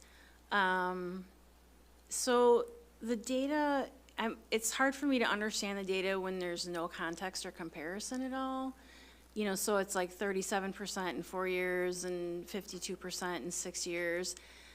I would be so curious to see this data compared to like the Illinois averages, or if there's an Illinois benchmark or anything that I could get a better understanding of where we stand in this area. You could get a partial thing in the report card, Illinois state report card, right? Yes. That would And I give you the state comparison, I think. looked at, I'm sorry, I'm just trying to flip through here, the National Clearinghouse. This comes from, we look at our clearinghouse data, National Yeah. Clearinghouse data. And they're always behind. So the most recent report I had found was completing college in November 2023, which I referenced, and that gave some state and some national. So, so for example, and they are looking at students who enrolled first 2 years after high school and then graduation within 6 years. So our class of 2017 was higher than the national 6-year completion rate. So our class of 2017 was 65%, was higher than the class of 2017 nationally, which was 62%, but it was pretty consistent with the state of Illinois. So I can find that for each year, but if you want, I can probably look around for a little bit more if there's something more you're looking for. I mean, if it's in the Illinois state data, I can probably look that up too. You're only gonna find the enrollment. You're not gonna find the graduations. Okay, But the enrollment's in there. okay. And our enrollment actually is better than the state every year by graduating cohort. But they don't have the 4-year and 6-year graduation rate from college. It's Okay. not reported. But I wish it was. That just I just wanna there's a question out there around like post-high school planning and its impact and the inability to measure it. So, we only know, and this is really important because we talk a lot about like viable post-high school plans. The only one we can actually check off is, did a kid go off to college and did they graduate? That's the only thing we have access to. And it's really important not to conflate and say, well, you know, if 78% of our kids go off to college, that means, you know, 22% do not, and they don't have a plan. No, that might mean that 22% actually have a plan and went right in the workforce. Yeah. or somewhere, and the truth is somewhere in between. Yeah. And we don't get students W-2s, we don't get graduates W-2s for obvious reasons. And Pete, it's not like we have their Equifax, like. Correct. Like Boston does. Right, Boston has the jackpot. Boston tracks all of their graduates, Do they really? all of them. It's pretty incredible. Wow. I don't know what kind of legal loop, I don't even want to know. We're not there. State of Illinois is not going there. And their credit, and yeah, it's through Equifax. They have some data sharing agreement. It's wild how they're able to track And they can where do they ended up to work and where they're paying Oh, yeah. taxes, all of that. It's All of it. They were able to track. Wow. Seems very That seems invasive, doesn't it? So Evanston I'm not community, we're sure. not doing I'm that. not sure that I want that. But I did think that's important because every year I get that question from folks in the community and they just come up in with that general. kind of conclusion. So we just have to be really careful about those assumptions. The only thing we can actually credential is the graduation. And that's for, I'm gonna add, for,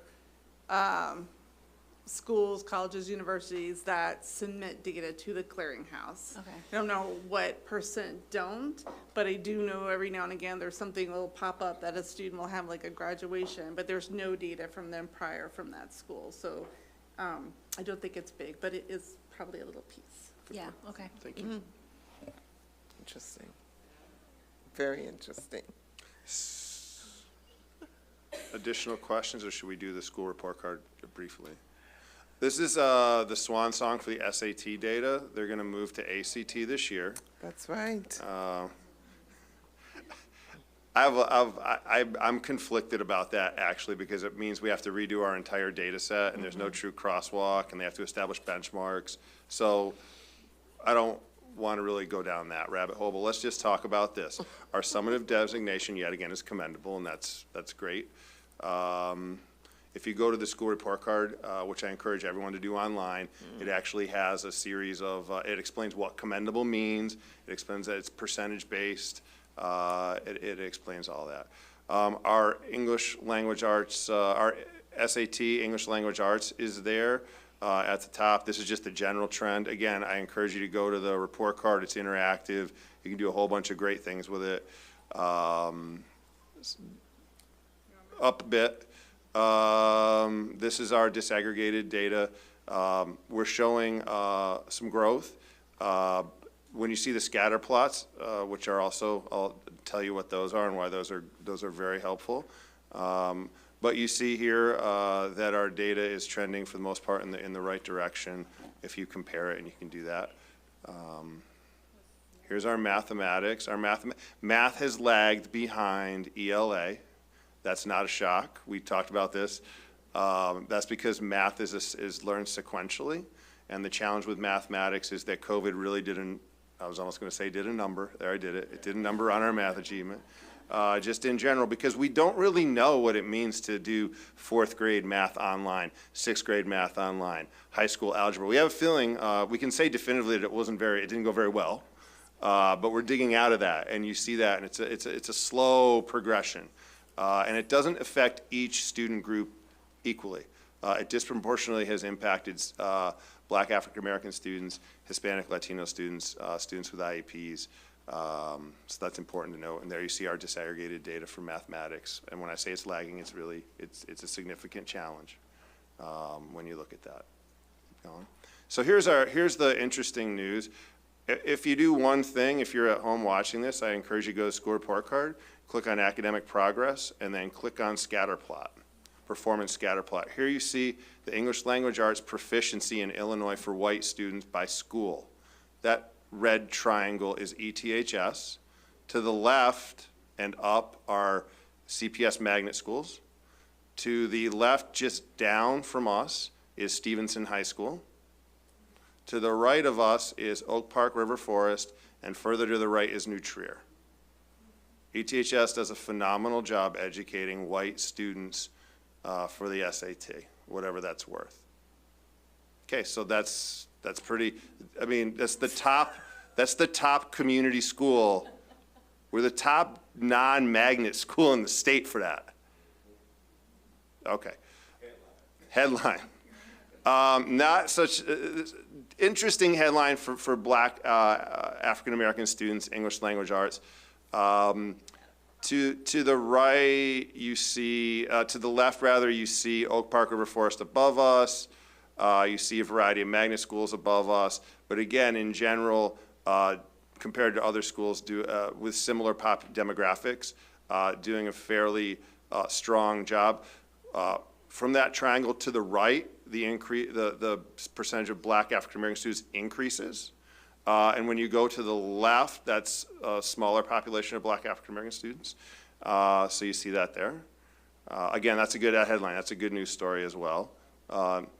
Latino Hispanic students, you see work to be done, and we knew this when we were talking about this. This is part of the reason we're focusing. We're in the middle of the pack there. It's not where we want to be. We want to be leading the pack for everyone. And it's not to say we aren't going out and learning from other schools and trying to figure stuff out. That's what we do here. So we're going to continue to do that. But I just, that's our ELA in terms of the scatter plots. And when you hover over these in real time, you get the schools, which is kind of cool. Yeah. So go next. Here's math. Our math achievement, again, remember, we're still digging out. It wasn't a great percentage of students meeting or exceeding, but when you compare it to other schools in the state, we're near the top. Again, that's for white students. It's not quite the same story as the English story, but it's strong. For Black African American students, similar pattern. Relative to other schools, doing fairly well. Relative to non-magnet schools, doing fairly well. But that's not good enough. It's not nearly good enough, especially when you look at what the average meet exceeds is in Illinois for students, which we consistently beat for every student group. And there you see our Latino students, again, in the middle of the pack, plenty to learn, plenty of room to grow. So if you get a chance, go to the scatter plots. There's a ton of great stuff on the report card. It is a massive interactive experience. Gretchen. Yes, it is. There's a lot of stuff you can keep clicking on. But just one small question, when you click at the boxes on the left, the box called School Highlights, I was all excited to see what our highlights were, but when you go there, we don't have any athletics, awards, facilities, programs and activities, we don't have anything there. It's like 0. Why? Did we not fill out the form or something? We may have never filled out that form, but we will certainly look into it and fill out that Because form I for just next feel like year. it's not a good look when we have 0, when we know we have, we know we have all that. Totally. So I have it open right now, and I'm just, We have 0 courses or programs in physical education and health. Right. That's not which is accurate. wrong, right, obviously, but somebody's gonna click there. Right. We Maybe have to- somebody who doesn't like PE, and they're gonna say, that's the school for me. That's the school. Or athletics, total of 0 programs, and we Yeah, just right. showcased one Right. tonight. 0 awards, we have no facilities even, just like, so. So we're gonna look to see Because where I don't that want to form is. approve, when we have to approve the report card, I do not approve of that, so, Yeah, I don't know where that comes from, but we'll find out. yeah. We'll find out. All right, All right. Pat. Thank you. Question? Yeah, just, so Gretchen pointed out a very important question, is that when there's 0, that's a question, but to what extent, in the past when we've talked about the state report card, I don't know if taken issue is the right term, but it doesn't always align with what we know about our students and our own internal data. And I guess, in a broad brushstroke, from the data that is there, do you feel like it's in the ballpark? Is it off? Like, because I know that there's a lot of things that go into it, like timing and what they measure, what we measure, but like how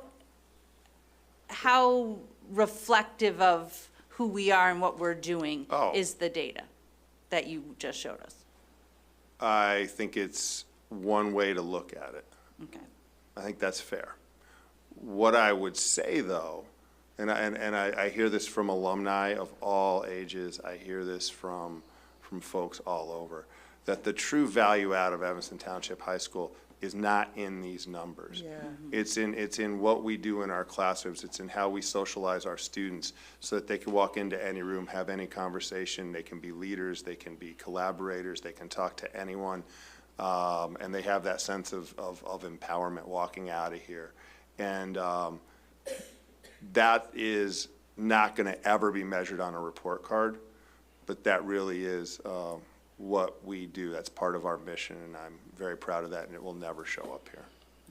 I guess I just think it's important because it is this document that's for every school in the entire state, and I guess I want people to understand what it does, you know, where it has some, yeah, this is kind of who we are, and then where it's really off the mark. Because I think when you have, it's like those sites, like Niche and all those places that, you know what I mean? Like, yeah. I'm not saying it's Yeah, as no, bad no, I as got that. I'm just saying that you have to take what you're seeing for what it is, not that it's a be-all, end-all. You know, we actually did something to that end, Pat. What we did over the summer, Carrie looked into trying to find a school that had similar demographics. Because you have to really start, to understand ETHS, the first thing you have to start is with our demographics. And what we found was that they were extraordinarily unique in Illinois. We didn't have a comp school. Oak Park River Forest is not comparable. We can show you the data. We can show you the free reduced lunch data. We can show you all black student percentage data. We get grouped in, but we're not at all. In fact, we had to expand the percentages on either side of our demographics by what? Is it 10? There's 10 percentage points to 15 on either side of each demographic to get to common, and they're not very common when you start there. Right. So I think that's one of the key parts, is to think about the unique demographics. I don't think when we're here, when we work here, when we live here, when we raise kids here, we don't see it. But when you look at, and I say this, like, go in and start looking at the demographics, even in the CSL. Even in the CSL, we have more black students at ETHS than the rest of the entire CSL. And when you add in our other additional student groups, when we look at the percent of students that we have that are black, the percent of our students who are Hispanic Latino, percent that are Asian, you can find other districts, but they may have a larger Hispanic Latino, but they have a very small black and a very small Asian. So just the diversity of our school, there is very hard to find any that are similar in any way. Or if they are, then they're different in the, say, free reduced lunch, percent eligible for that, so. We actually went and broadened this out to MSAN districts and couldn't find comparable MSAN districts Right. nationwide. Right. So that's where the story starts. Yeah. If that's your starting point, all the other numbers are you can't really look at the aggregate numbers at all. And maybe we figure out a way to share a little bit of that data with the board, like we talked about. Yeah. So that the board can really understand how do we really compare to some of our counterparts, both in the CSL and nationally. We can do I was just gonna ask you to say what the CSL is for, you know, some people that may be listening or not in sports. I'm sorry. Yeah. It's, Yeah. I will say it this way. It's the Central Suburban League. It's really the Ivy League of Illinois. It is. I mean, think about it. It's Evanston, it's New Trier, it's Niles, it's Deerfield, it's Glenbrooks. Highland Park. Yeah. It's the Mains. You know, it's everybody. Yeah. So it's the, you know, so yes, it's one of the most competitive and one of the most academically competitive conferences in the state. Right, and I think, and it's apparent, like, you know, especially if you're in sports and you go and visit those other schools, it's very apparent that we are uniquely different, our environment and our students. So I think all those differences are critical. I think this is concerning regardless, especially when we have a narrative that says white students are successful here, and students of color are not so much, or they're caught in the middle, or they're at the bottom, right? So that is in the state of Illinois, that's concerning, you know, not just here. And there's so many times when we're compared to those districts. And we sometimes come up short. Or because we are so different, because we are navigating a whole different population and set of challenges and doing it really well. But that doesn't show up, like you said, it doesn't show up in the numbers. That's why it's important to have the conversation. And the SATs, you know, offer some real complexities with race. Yeah. And the history of the test and the assessment. So we just have to keep that in mind too. Not to discount and disqualify any of the conversation, but just to, you know, say it's very complex when you start talking about the SAT. Does the ACT do it a little better? Oh, no. Yeah, I'm just No, curious. not at all. Yeah. Well, it's a standardized say test. no, I It's a just standardized wanted- test, and they're all based on the same. Right, They're all right. based essentially on the Stanford Binet, and they're all based Yeah. on creating a normal curve, and they're all, well, I'll stop there. You can Google it. Well, I mean, yeah, There's a reason there's a test optional movement. yes. Right. Okay. Other questions, board? Thank you. Thank you.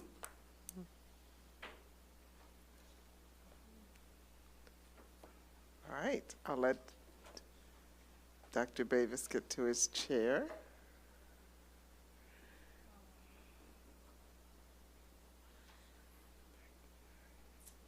All right, so the next item, we have 1, 2, 3, 4 FOIAs. Dr. Davis? We have FOIAs from Berger White, Yachty, Milanowski, and Campbell, and the responses are in your packet. Okay, thank you. All right, next item is item number 8, board committee reports. Are there any board committee reports? Well, the discipline committee met today. Oh. And we spent a lot of time talking about tardy and truancy numbers, and looking at like the rate along the day. And of course, the beginning of the day, the morning, we have the most tardies. So there's a task force, and Taya walked out. But there's a task force that has been pulled together to look at that, to come up with recommendations, and hopefully before the next school year, we'll be able to get that information. And I know they said that a couple of the students that may be participating in a different group, one of the requests that they have is that tardies not be carried over. Yeah, they mentioned that. And that it's defeating, you know, to carry them into the next year or so. So that's a big issue, and we spent the majority of our time talking about that. That makes sense. And there's some research, I think, coming to the discipline committee from one of our research practice partnerships on tardies and attendance, and pretty significant amount of information coming out of that, where we looked at some qualitative stuff, and there's some recommendations that are going to come to that, so you all will see that soon too. Be helpful. Good. Yeah, we had a good conversation. Other reports? All right, so with the student board report, Rachel. Okay. Hi, everyone.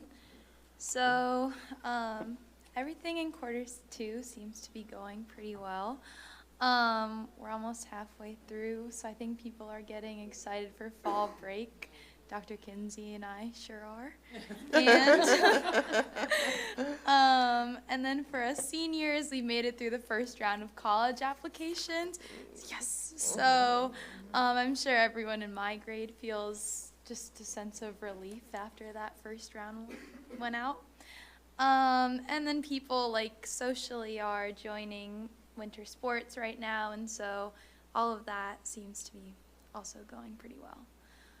In terms of what the student union has been up to, we successfully held the Student Voice Forum on October 21st, where hundreds of students from all grade levels discussed important topics related to the school and issues that we plan to address for the rest of the year. Many administrators attended, which to show their support and interest in what the students had to say, and it was really great seeing them all there.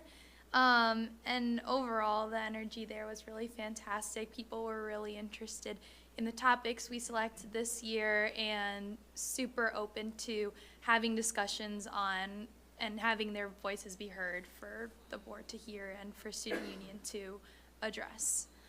Currently, we're compiling all of the data that we got. We have like 40 big pieces of like butcher paper with a bunch of little notes from students. So we're putting that all into a Google Sheet, and we're going to start deciding what the biggest topics were and what we think we can address within like the next school years, like within a reasonable amount of time.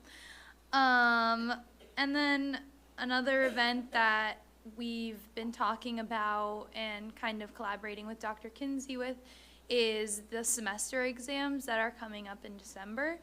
Dr. Kinsey prepared like physical cards that we sort of looked over that are going to be passed out to students that have test day tips, mental health support, QR codes, and a calendar with space to write the classes that you need to go to for like the at what time. And I think that all of this is just to ease stress and be as like clear about what's going to happen, because it's new for everyone in the school. I think that our goal to continue to diversify student union has also been in the works. We plan on collaborating with other student groups that to bring in so we can bring in full student groups, whereas like singular people don't feel like they're isolated because they're just one of like the only people who are not like white. And then overall, I think that things have been going pretty well in terms of like student union and how we're trying to support the student body. So yeah, thank you. Great, wonderful, thank you. Thank you for your report. I wanted Dr. to add Kinsey? one thing. Yes. Which was that Rachel did a phenomenal job just really navigating Student Voice Forum, because she was in charge. She was the MC. She was coordinating all of it. She's a natural. And I really want to give a shout out to you, Rachel. I know I said it to you, and we all did. But it was a really great event, and we always love hearing from students. But you all made it so seamless that I think kids really felt like, oh yeah, this is what we're doing. So thank you so much. Yeah, students seemed really engaged this year, which was super great. It was group effort from everyone in student union, though. Thank you, thank you. Thank you for doing that. That's hard to pull off, so excellent. All right, Dr. Campbell. Thank you. Yeah, it was fantastic, and you all ran a great program. It's so organized, and you read your scripts, and everybody knew what to do and when they were doing it. It was very impressive. So nice job, Rachel. So this last month has been eventful at ETHS with numerous highlights that reflect the energy and talent and dedication of our students and staff. Our fantastic Yamo show and the beautiful fall orchestra and choir concert left us all inspired by the incredible talents of our students. Our cultural events have showcased the diversity and creativity that define our community, while our student athletes have truly exemplified the Wildcat way. From regional and sectional championships to an impressive number of Wildcats advancing to state, we have a lot to celebrate. Additionally, we're proud to have students currently abroad on international trips as a part of our World Languages programs in both Italy and China, where they have been gaining valuable experiences that will shape their futures. These global opportunities, combined with our local achievements, demonstrate the strength of our school's academic and extracurricular programs. And we are excited about what's to come as we continue to build on this momentum. Just a little bit of staff recognition. While we celebrate the accomplishment of our student athletes, we also want to take a moment to highlight two of our outstanding coaches, Don Michelin Sr. and Carlton Roseman. Their leadership, commitment, and dedication have made a lasting impact on our athletes and have contributed to the success of our fall sports team.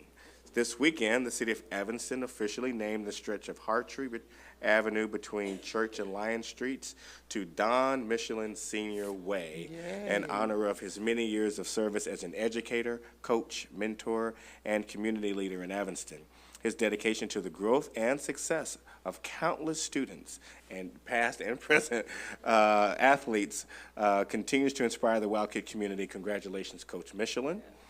And last month, the Chicago Bears officially named our girls flag football head coach, Carlton Roseman, as the Chicago Bears Girls Flag Football Coach of the Week.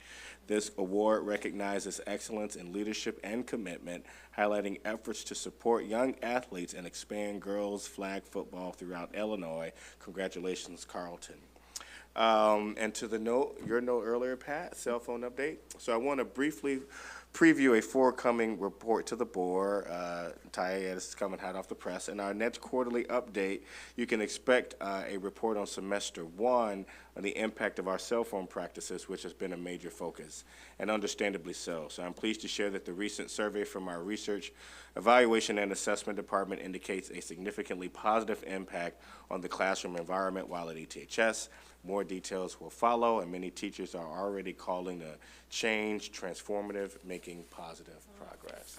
So a part of these quarterly updates will give you a little bit more data on like the larger picture of how some of these changes are impacting. I think, what's the number, and we'll share this later, what, 83% of the teachers think that what we've done with phones has been tremendously helpful. I don't know if 83% of teachers agree on much in this school, but that's one thing that they agree on. That's a high number. That's a good number. awesome. So we'll That's have more of great. that. Yeah, at the looking next one. forward. Yes. Yeah, really. So thank you to faculty and staff who participated in the survey and has made this implementation, and Dr. Kinsey and her leadership on the team who've done an incredible job at the fidelity of implementation with our cell phone, bell to bell, no cell. That's my report. Thank you. Thank you. Nice. All right. Okay, so we are at item number 11, the public hearing, Truth in Taxation, an estimated levy for 2024. So I am now officially convening the 2024 tax levy public hearing. This public hearing is being held due to the district's intention to adopt an aggregate levy 6.2% in excess of the 2023 tax levy. Ms. Williams, did you publish notice of this hearing? Yes, Madam President, I did, in the October 31st, 2024 notice, publication is where the notice was published. Okay, thank you. So the proposed levy will provide funds to support the usual expenses of Evanston Township High School, an amount in excess of 6.2%.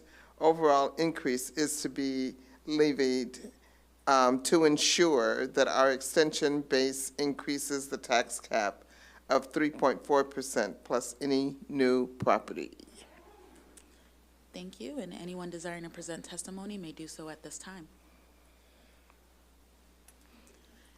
Ms. Williams, do you have any comments? I bet you do. That I do. So we're actually going to go through a brief presentation, and after which time I can take questions from the board. So As said before, well, good evening, board. Hello to everyone. As stated before, we're going to be discussing the 2024 tax levy for Evanston Township High School, District 202. And so up here we have the timeline. The notice was published in the newspaper on October 31st. Today, November 12th, we are holding the public hearing. And then on December 9th, which is our next scheduled regular board meeting, is where the tax levy will be adopted by the board. And then the filing has to be done with the Cook County Clerk by the last Tuesday of December, which this year is December 31st. So I wonder. So I just want to go over tax levy terms. You know, we talk about this once a year, and it's super important, but sometimes it can be difficult to kind of follow the process and the specific terms that go along with this process. So just wanted to present some terms for the board and the public as well to have a better understanding of what is happening here. So when we talk about the property tax levy, that is the amount that the district is requesting in order to operate the district for the upcoming school year. So in the budget presentation and a number of other presentations, we talk about how we rely heavily on property taxes in order to operate the district. And so if we did not do this levy and we were not able to get those funds, we would not be able to operate the district. So of course, just always a huge deal of gratitude to our tax base, right? The community that really provides us with the opportunity to do what we do here through the property tax process. And so talking about an extension, this is what the district receives. So, you know, we will talk about the difference between what we request and what we'll actually receive in some upcoming slides, but there is a difference there, and that what we receive is called an extension. CPI, Consumer Price Index, it is measured from December to December, and we're also going to talk about what the CPI was for last year. I won't bury the headline, it's 3.4%, so that really impacts what we're able to levy. And then the equalized assessed valuation is the total assessed value of properties in the district, and that number is used to determine like what our tax base is essentially. So property tax levy, based on, it's based on the prior year's amount of taxes extended, right? So we talked about how that extension, or what was extended, is what the district received. So we look at what was received, and then we're able to increase that by the lesser of CPI or 5%. So as I mentioned, and this is what is known as a tax cap, right? And so as I mentioned before, CPI was 3.4%. I actually think I have that, yes, in this slide here. So 3.4% for 2023. So that is what's used as the factor for how much we're able to increase our property tax revenue in, for the 2024 levy. So here I am saying we can only go up by 3.4%, but as stated in the notice that was published, and also earlier, that we're actually saying 6.2% for the amount that we're going to levy. And so the reason for that is we're requesting 6.2%, but we can't. We're actually not going to ever be able to collect that amount, and so that's. Oh, I'm getting ahead of myself, sorry. So I'll go to this, that's called a balloon tax levy. So the balloon tax levy is basically a tool that allows us to request a rate that is higher than what we anticipate we would be able to receive. But the reason why we do that is so that we're able to account for new property in Evanston that is not a known factor at the time that we are doing and that we're filing the levy. So we basically balloon the asking amount to account for any new property. And, you know, we know on average new property hovers around 10 million, but there are years where we may have an anomaly, right? A few years back, we actually had new property of 33 million. So what we don't want to happen is that we find out, oh, new property is 33 million, but I really constrained myself thinking that it was going to be 10 million, and there's no way to amend that after the fact.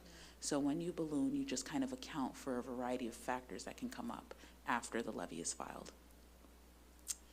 And so the budget consists of two different levies because the levy year goes from January to December, but our fiscal year goes from July to June. It is a blend of the 2023 levy and the 2024 levy. And here you can see that that's 5% and 3.4%. And so blended rate of approximately 4.2%. We get the first installment in the spring, which is 55% of the prior year's tax liability, and then the balance is what is received in the fall. And this just lays out the tax levy by fund and the overall amounts that we are levying for.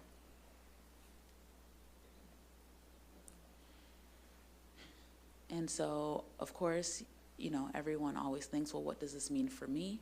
And so we get to this slide here that just talks about on a single family home valued at $419,000, which is approximately the average home value in Evanston. And so using that figure, we're able to determine that, you know, the property tax bill would be a bit over $9,000 in total, but approximately $84 of that would be due to this increased levy. And then, of course, when we talk about the levy, what also impacts the amount that we levy for and receive are TIFs in the city of Evanston, and so it's a component of that. And so just to let you all know, we don't have any TIFs closing this year. The last TIF that closed was October 2018, the Washington National TIF, and the next TIF to close will be the Howard and Ridge TIF, and that'll be in 2026. And I'll take any question. It must be something about this table tonight. I'll take any questions or comments at this time. Okay, thank you. All right, questions from the board?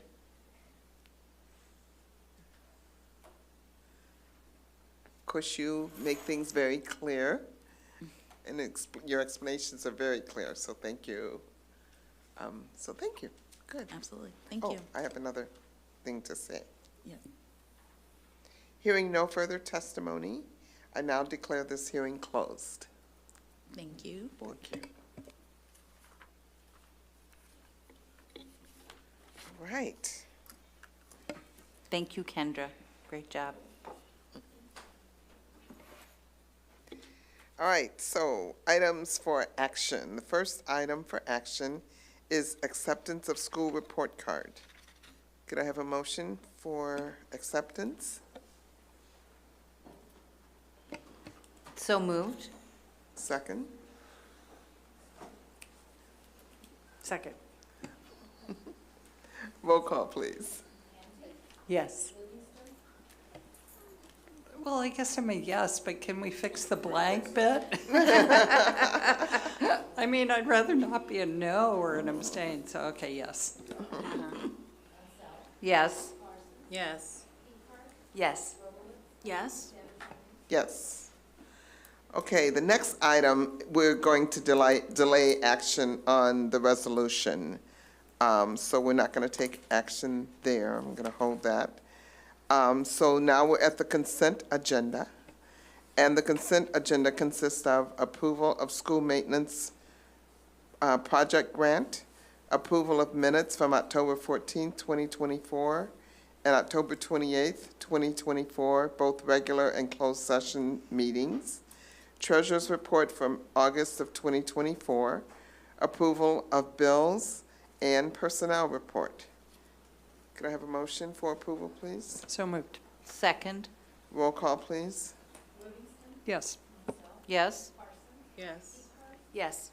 Yes? Yes. Yes. The next item is old and new business. Does anybody have old or new business to share? Your lights are on? No? Okay. All right. Any closing or polling of the board? If not, can I have a motion for adjournment? So moved. Okay, this meeting is adjourned at 10:23 p.m.